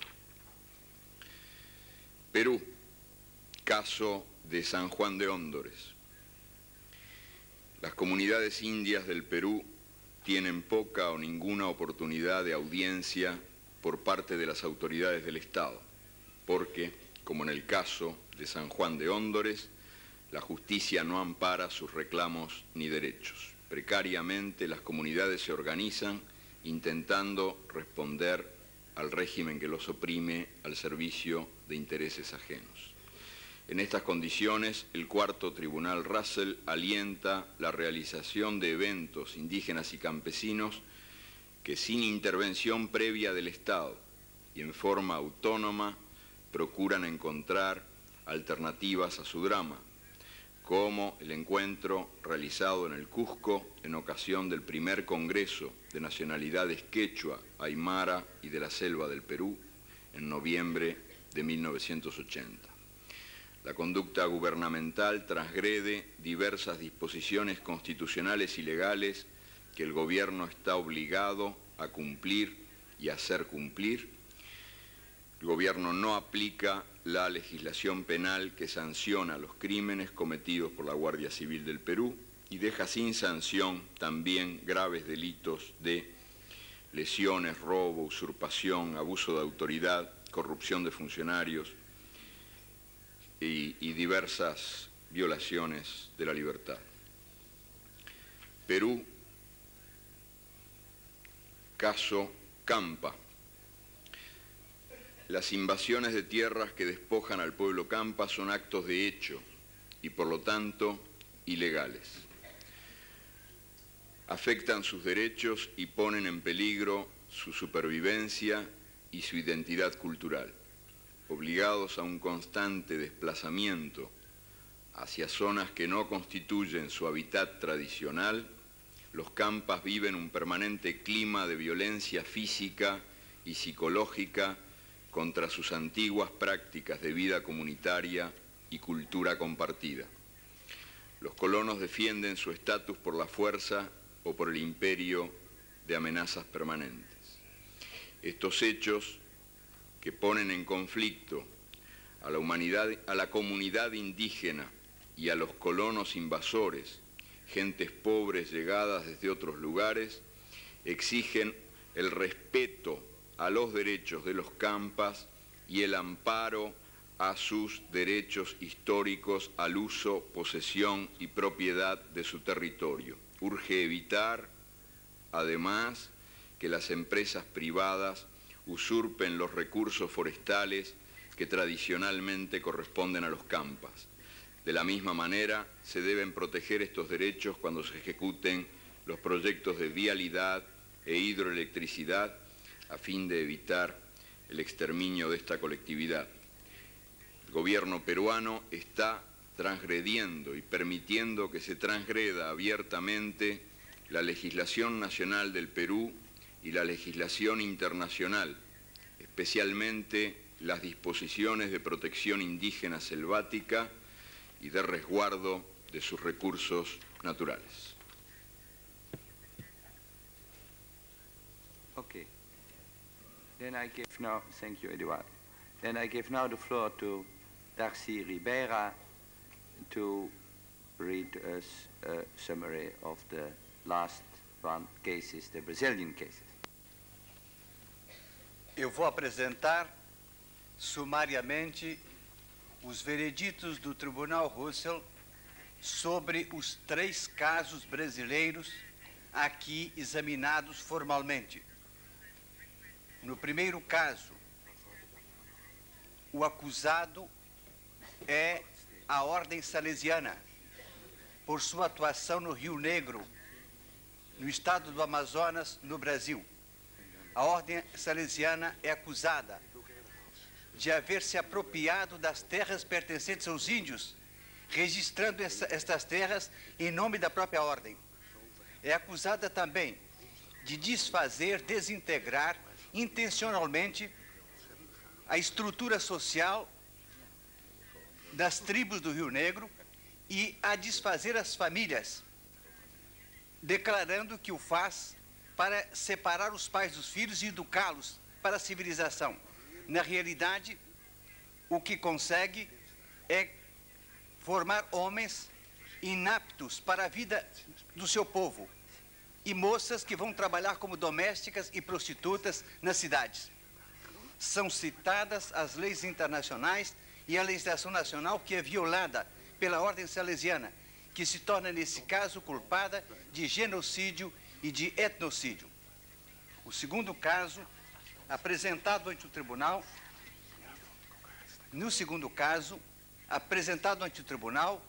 a acusação é feita contra a FUNAI, o órgão burocrático do governo brasileiro destinado nominalmente a proteger os índios.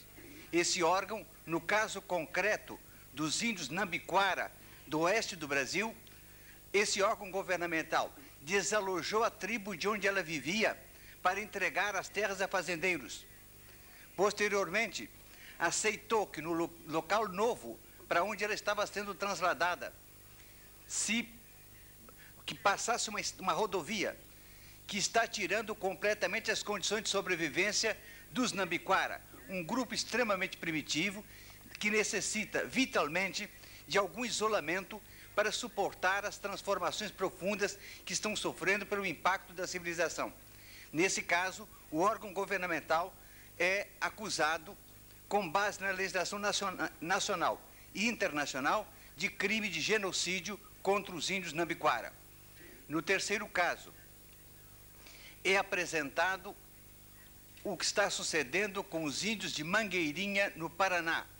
Esses índios caingangue vivem na última floresta de pinheiros com que conta o sul do Brasil.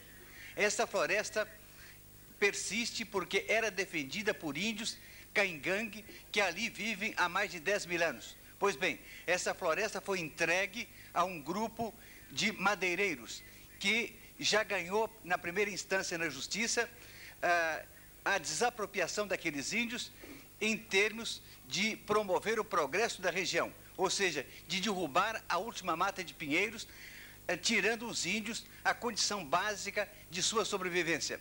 Nesse caso, o tribunal examina uma questão que está posta ante a mais alta corte brasileira para a devolução das terras aos índios de Mangueirinha. O governo brasileiro e a FUNAI são acusadas aí formalmente de genocídio e etnocídio com base na legislação nacional e internacional.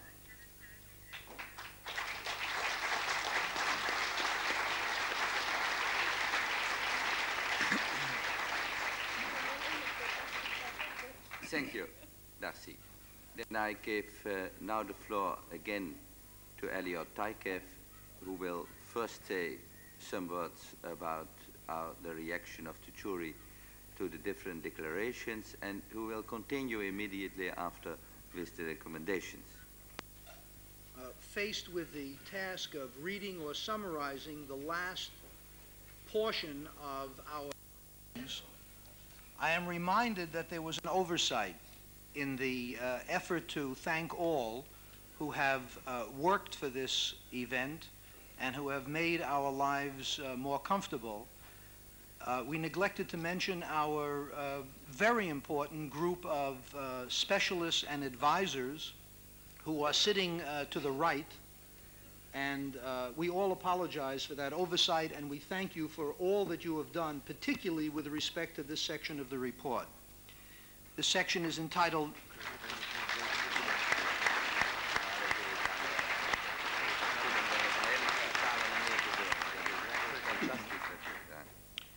Statements on Other Cases and Situations.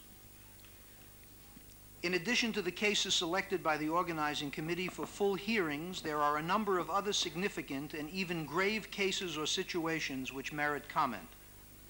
The time available to the tribunal did not allow for full hearings on these matters. However, oral presentations and written documentation have been received. It is absolutely clear that serious violations of human rights or ethnocide exist in many places, from the Arctic to Chile and Argentina. Taken together, these additional cases clearly indicate that the following violations have occurred and are occurring. 1. The seizure of Indian lands in violation of treaties, agreements, or international principles of justice involving the following countries: Ecuador, Paraguay, Chile, Peru, Brazil, the United States, Mexico, and Canada. 2, the appropriation of native resources, mineral, water, timber, etc., as if the native people did not exist or possess no rights to lands possessed for centuries or even millennia in the following countries: Brazil, Ecuador, Peru, the United States, Canada, Greenland, Brazil. 3, uncontrolled invasions of Indian territories by non-Indians in a manner clearly indicating genocidal or ethnocidal intentions on the part of governments which refuse to restrain the invaders or perhaps may even be complicit with them in Brazil, Canada, the Arctic, Ecuador, Paraguay, Peru, Mexico, and Brazil. 4, extreme oppression as near slaves, peons, kidnapped domestic servants, cheap labor, etc., without normal recourse to basic legal protections as human beings, as in Peru and Bolivia and Brazil and Ecuador. 5, violations of all forms of internal self-government and even of the right of local community-level government, as in the cases of communities located in Peru, Brazil, Chile, Canada, the United States. 6, the general refusal or failure to involve native nations in the creation of constitutions or basic instruments of government in the states of the Americas, in particular with respect to Canada. Number 7, the denial of fundamental rights of religious freedom in a real and practical manner because of the seizure and destruction of places of worship and the granting of secular power and assistance to missionaries seeking the elimination of native spiritual life, a matter constituting total ethnocide in certain areas. We wish to especially refer to the unbelievable behavior of the Protestant missionary groups in Ecuador, Paraguay, Venezuela, and Eastern Peru, and especially singling out the New Tribes Mission, and with the help of one of my colleagues who can translate from the Spanish, the Institute of Summer Linguistics, as well as the Catholic Salesian missionaries.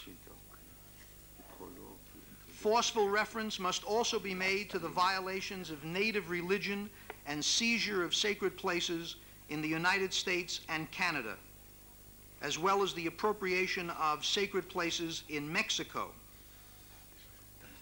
8, the pervasive existence of racism or Euro-ethnocentrism and its impact upon the lives, I should say adverse impact upon the lives of Indian people.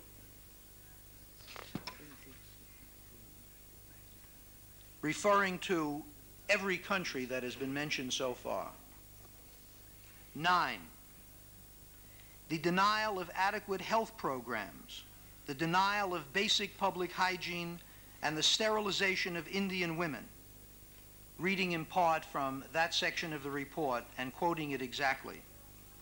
Sterilization of Indian women without permission or request has been alleged against many countries, but has been fully documented and proven with respect to the United States by a report of the General Accounting Office of the United States Congress. 10, the use of torture, extreme forms of repression, imprisonment, and behavior modification techniques to maintain systems of oppression, as in Bolivia and Chile generally, and in Paraguay in relation to the Ache in particular. Also in Peru, the United States, and Brazil. 11, the denial of native rights and recognition as Indians or as native tribes or native nations to certain groups of persons of Indian identity, as in the case of many tribes in the eastern United States, Canada, those two countries only. Special mention must be made in relation to several instances where murders of native people have occurred on a large scale or seem very likely to occur in the immediate future. Evidence indicates that there is a widespread willingness on the part of certain American governments to totally liquidate by physical force when necessary any Indian group which might stand in the way of the extraction of resources, the opening of highways, or other projects planned by the government apparatus or by corporations with whom they cooperate. We wish to especially note the existence of these matters in northern Brazil, Paraguay, and Paraguay. The tribunal has also granted time to representatives of different Aboriginal groups from other continents in order for them to explain their situation. The testimonies which have been presented during the week of the sessions show how serious their situation really is. The Kurds have been arbitrarily dispersed into several countries where they are suffering from severe persecution and ethnocide. More than 150,000 Papus have been assassinated since 1962, when the present Indonesian government took power. The Gypsies have been living in Netherlands for more than a century and still haven't gained recognition of their right to choose their own lifestyle, nor do they have guarantees to stay permanently in this country. The Maori of New Zealand and the Aborigines of Australia have lost great amounts of their land, which has been taken away from them by force. And a representative of the people from Tahiti showed dangers created by atomic experiments in the surroundings of Tahiti, which are being carried out by the French government. So ends that section of our report.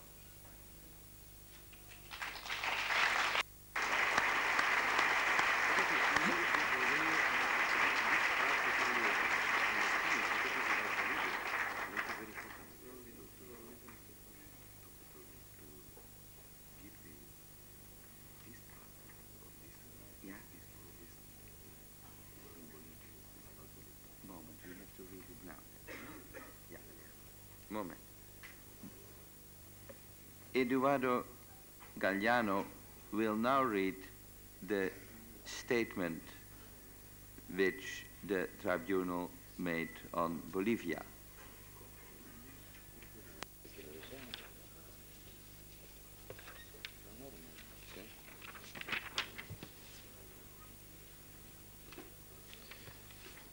El tribunal ha abierto también espacios de expresión.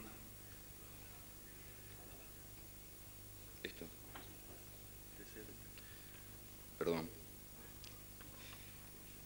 El tribunal desea destacar la dramática actualidad de las denuncias recibidas sobre las violaciones de los derechos de la población mayoritariamente indígena de Bolivia. El movimiento indio Tupac Katari, MITCA, y la Confederación Sindical Única de Trabajadores Campesinos de Bolivia formularon separadamente diversos cargos en forma de declaraciones, respaldadas por informes, documentos y testimonios personales. El tribunal expresa su solidaridad con las nacionalidades indias de Bolivia, víctimas de un proceso de opresión que arranca de los lejanos tiempos de la conquista española y culmina con la sangrienta dictadura del general García Meza. Los millones de indios bolivianos son todavía tratados como intrusos en su propia tierra. Sufren la despiadada explotación de su mano de obra en los campos, las minas y las ciudades, y son víctimas de diversas formas de marginación y persecución cultural. Las matanzas que han acompañado la toma del poder por parte del general García Mesa, las torturas y todas las formas del terrorismo de Estado que la más reciente dictadura está practicando, constituyen el último capítulo de una muy larga historia que no cesará mientras el Estado continúe siendo solamente la expresión armada de una minoría dominante contra la voluntad de la inmensa mayoría.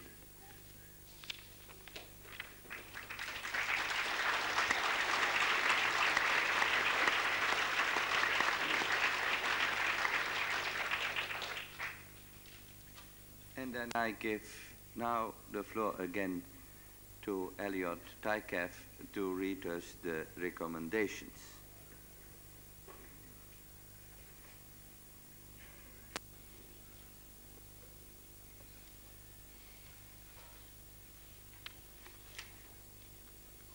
The Fourth Russell Tribunal makes the following recommendations.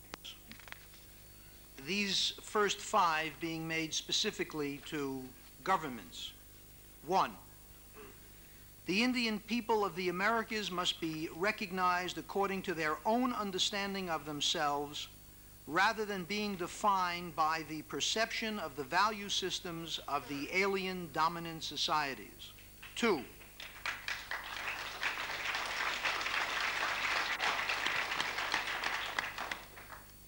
the states, the nation states of the Americas, in any dispute about the infringement or violation of the autonomous and cultural rights of the Indian people, should engage in good faith negotiation to seek a peaceful settlement of the dispute and to refrain from taking recourse to any procedure which is not mutually agreed upon. 3, and quoting from the Non-Governmental Organization Conference on Discrimination Against Indigenous Populations, Geneva 1977, quote, treaties and agreements made with indigenous nations or groups shall not be subject to unilateral abrogation. In no event may municipal law of any state serve as a defense to the failure to adhere to and perform the terms of treaties and agreements made with indigenous nations or groups, nor shall any state refuse to recognize and adhere to treaties or other agreements due to changed circumstances where the change in circumstances has been substantially caused by the state asserting that such change has occurred. 4, states must prohibit all action or course of conduct with respect to an indigenous nation or group or in relation to the territories of same, which will result in the destruction, disintegration, or deterioration of such nation or group, or otherwise threaten the national or cultural integrity of the nation or group. 5, American states must immediately bring a halt to the gross and continuous violations of the rules and principles recognized under international law. States should implement measures to prevent further violations of the basic human rights and fundamental freedoms of the Indian peoples. Those existing national laws which forcefully assimilate indigenous peoples against their will and violate their basic rights defined by international standards should be annulled. Additional other recommendations. 1, the Fourth Russell Tribunal on the Rights of Indians recommends that the above findings of the gross and continuous violations of human rights be transmitted to the Commission of Human Rights of the United Nations, to the Inter-American Commission on Human Rights, and in the relevant cases to the International Labor Organization and other appropriate bodies. 2, the international, multinational, and intergovernmental banks, such as the World Bank, Inter-American Bank of Development, as well as the international Monetary Fund must change their policy in order to avoid the extremely grave consequences caused by the abuse of financial development funds. Projects must be avoided which will cause serious harm to members of the indigenous Indian people. Before funding these projects, these banks must ascertain whether they are a party to these serious violations of human rights. 3, all religious groups must recognize the sacred nature of land to Indian people and its necessity for their spiritual and physical survival. Until Native groups are free to determine their own destiny, efforts of religious conversion should be halted in order to avoid becoming a party to ethnocide and the denial of religious freedom.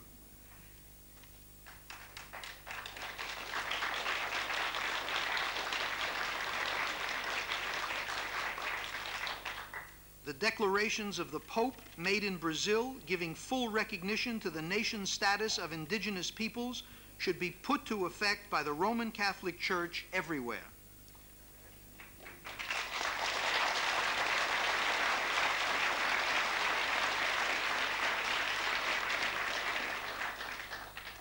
The International Labor Organization should be informed of the constant infringements of the rights of the indigenous peoples of the Americas to work and for proper payment, to dispose freely of their means of subsistence, to associate in whatever form they want, and to choose their representatives and leaders without them having to fear for the lives of their families and themselves. The Commission of Human Rights is requested under ECOSOC Resolution 1503 to investigate the gross and continuous violations of human rights inflicted upon the indigenous peoples of the Americas. The ECOSOC and International Court of Justice should provide remedies for the indigenous people that are not provided for in courts of national states. Members of the Organization of American States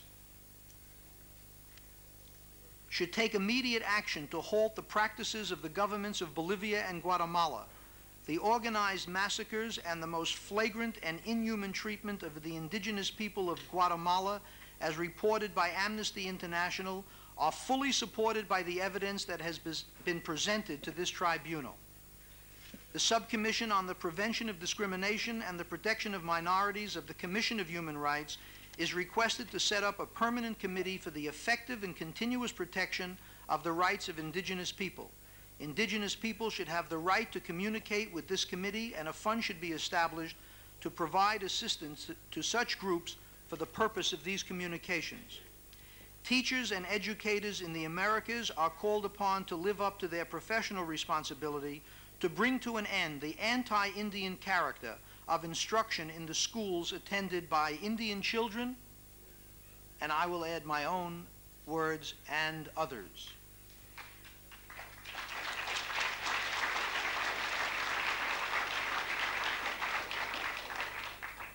Sterilization campaigns directed against the indigenous populations must stop. Agencies are to halt involuntary sterilization. The high infant mortality rates found among Native people should be corrected by ending enforced poverty and by the providing of the means for Native people to have potable water and other basic essentials of public health. And finally, all American states must ratify the American Convention on Human Rights.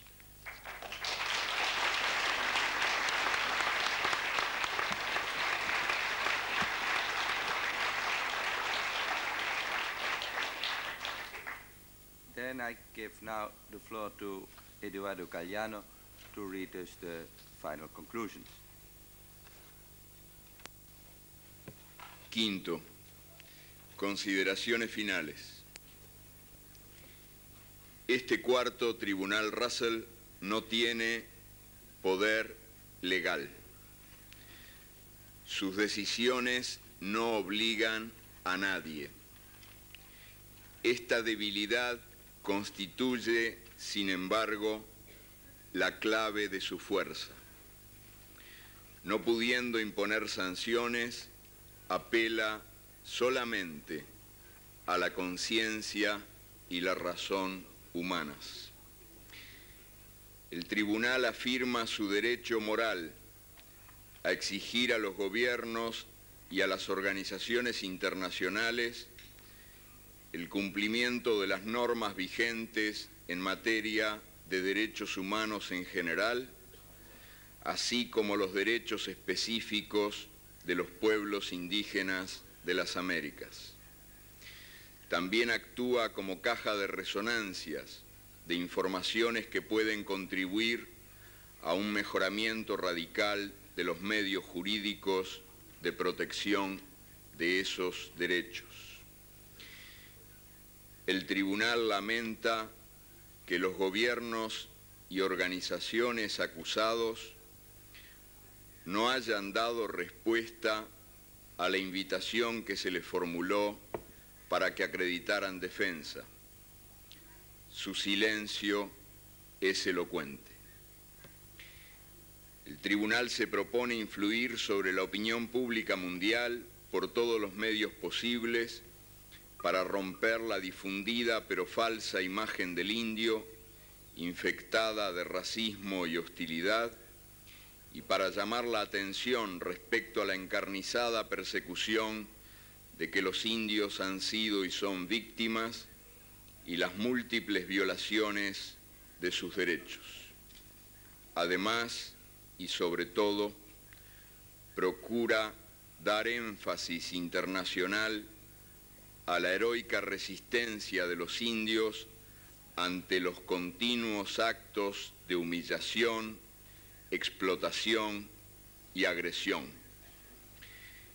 El tribunal aspira a que sus recomendaciones sean puestas en práctica por los gobiernos y organismos internacionales ante los cuales se formulan y expresa su esperanza de que este trabajo constituya un paso adelante en la siempre infinita lucha por la dignidad humana.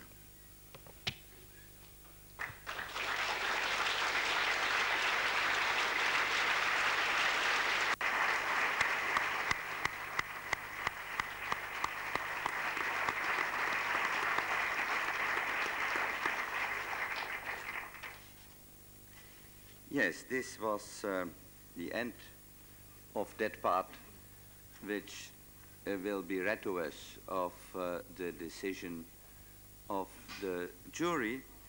And then we are going over now to the very last part of this session. And there will be some people still who will make a very short statement. And so I call Peter to the microphone, and he will say a very short word of thanks in the name. Thank you, Mr. Chairman and members of the jury, for giving me this opportunity to speak on behalf of the observers from the rest of the world who have participated in this tribunal.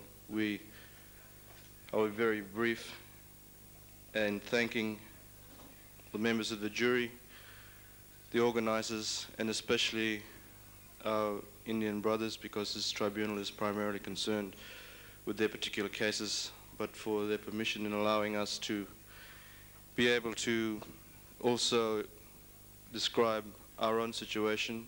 And I think it's a perfect example showing that the atrocities that do occur not only in isolated areas of the world but throughout the whole world. And I know in my particular situation that not many people are aware of the Australian situation with my people, the Aboriginal people, the indigenous people of Australia. And I therefore thank you on behalf of all the other observers for the opportunity in talking to you. Thank you.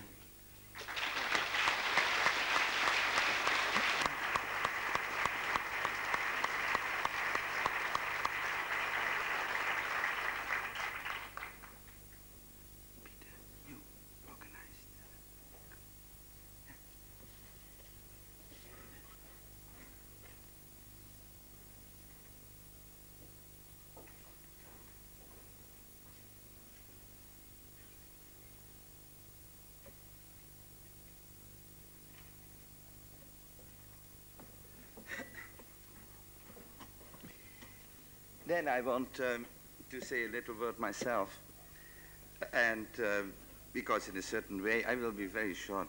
You will not believe it, people who know me will not believe it, because generally I am not. And most of the time I have only tried to facilitate interactions between people here. But I wanted to say a short word myself.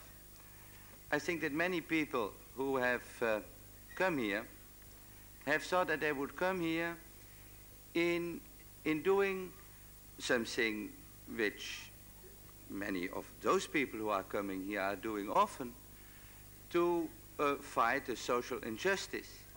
And that it was a social injustice which was going on elsewhere, not here, and which was in a certain way something which had to do with the past and with the present.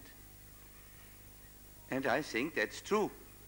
And so it is a case of social injustice, and it is a case of underdogs and of trying from here to contribute to very difficult situations of people elsewhere. And it is also something from the past and also something for the present. But I think in a certain way, what has happened here has been, I think, during that whole week, a very special event. I think the most important things in life and in society are most of the time invisible. They are hidden to us. They are hidden by the structures which always reproduce that what it is and try to keep it in balance.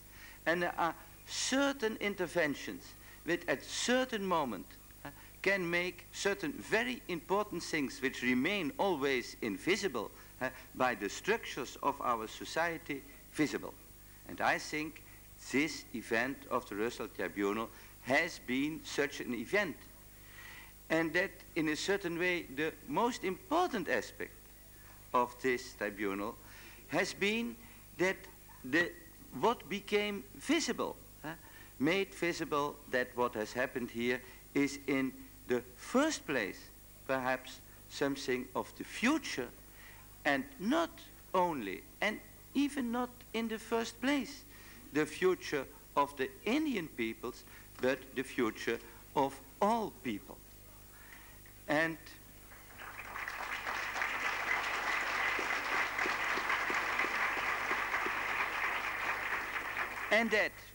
that in Indian civilization, as the last paragraph of the introduction to the jury report points so very well out, that in the Indian civilization certain values and certain ways of looking at things are kept, which are at this moment extremely necessary for whole mankind, and which link up with similar, analogous ways of thinking and dealing with things, which are coming up now also in Western civilization. And that it would be the combinations of those two types of practices, a way of thinking and a practice which is dominating in Indian civilization and which is a minority in Western civilization, a combination of them which would play and could play perhaps then a very important role in the future. And that anyway things cannot go on as they have gone on up till now.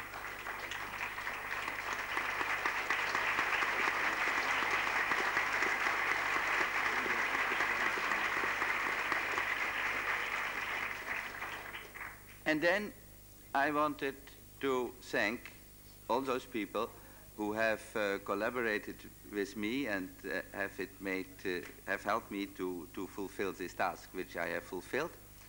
And I must say that I have found that task extremely pleasant and extremely easy by all the help I have got of all the people I have worked with, and which made my task so easy.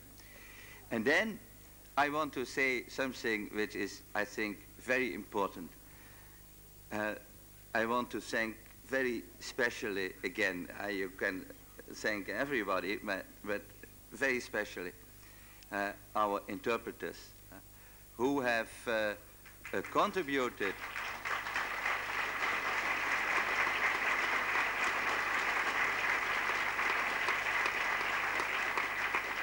their work as a gift to this cause, and who have worked under very difficult circumstances. And I have assisted in my life to many conferences and have heard many translators and interpreters things, but it was such an extremely high quality, and I want to thank you very warmly for what you did.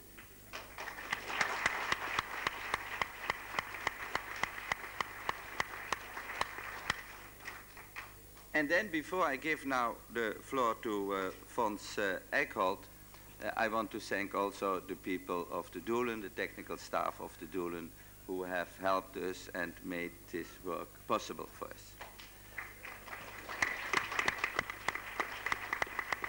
And then I ask now Fons to come forward.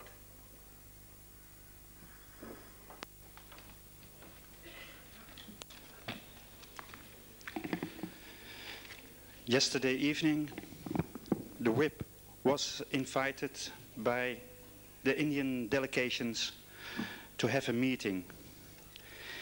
It was the first time after a week there was a possibility to meet each other. The work group was trying to connect all urgent things that turned unexpectedly up. The Indians felt lost in this hospital city of Rotterdam. The work group was concentrating on the organization that it forgot or was not able to do its duty as a host. The exchange of ideas yesterday night was very fruitful in order to consider the questions of the future. The tribunal is not an end. It has to be a beginning. The beginning of hard labor here in Europe to work out the conclusions and the resolutions. For that will be a structure necessary, a stronger structure than the work group had before. For myself, it is amazing that with a structure of only volunteers on all the aspects of the work in the organizational way, the tribunal was managed this way. The work group cannot be thankful enough for all the skill and time put together. Lawyers, anthropologists, translators, interpreters, typers, the cards, the innumerable people who have been working behind the stage, the jury, advisor, and I forget a lot of them. Europe, of course, has to be grateful to all the Indian nations for the interpretation of their struggle, the trust they give to the organization.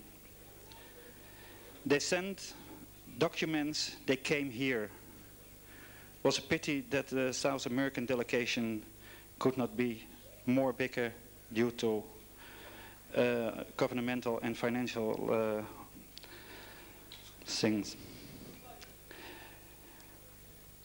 We will do our best not to blame their trust they gave us.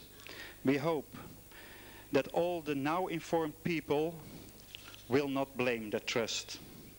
From the side of the work group, there exist plans to do the following things with the given information. First, a complete documentation in 2 languages. 2, a small brochure will be prepared in as many languages as possible. This will be done in cooperation with the Anthropology Resource Center in Boston.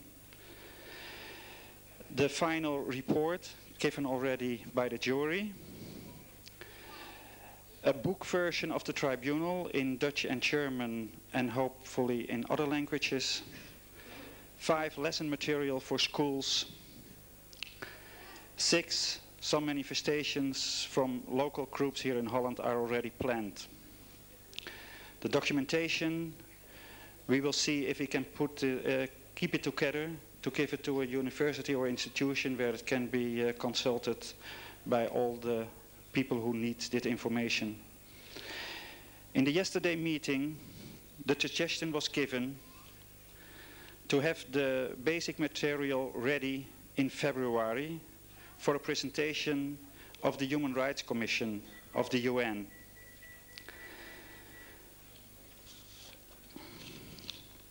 We have heard the Indian feelings and cases, the presentations of the other observers,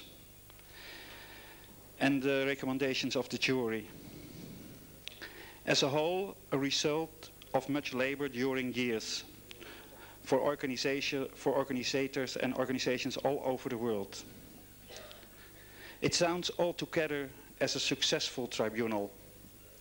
Perhaps it is, but it is only a step.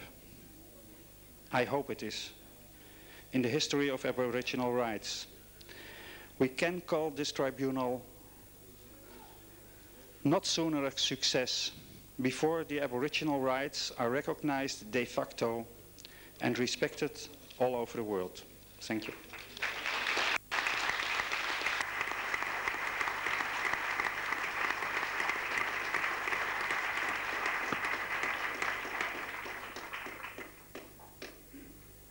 Thank you, Fons. Then we will go over now to the closing ceremony.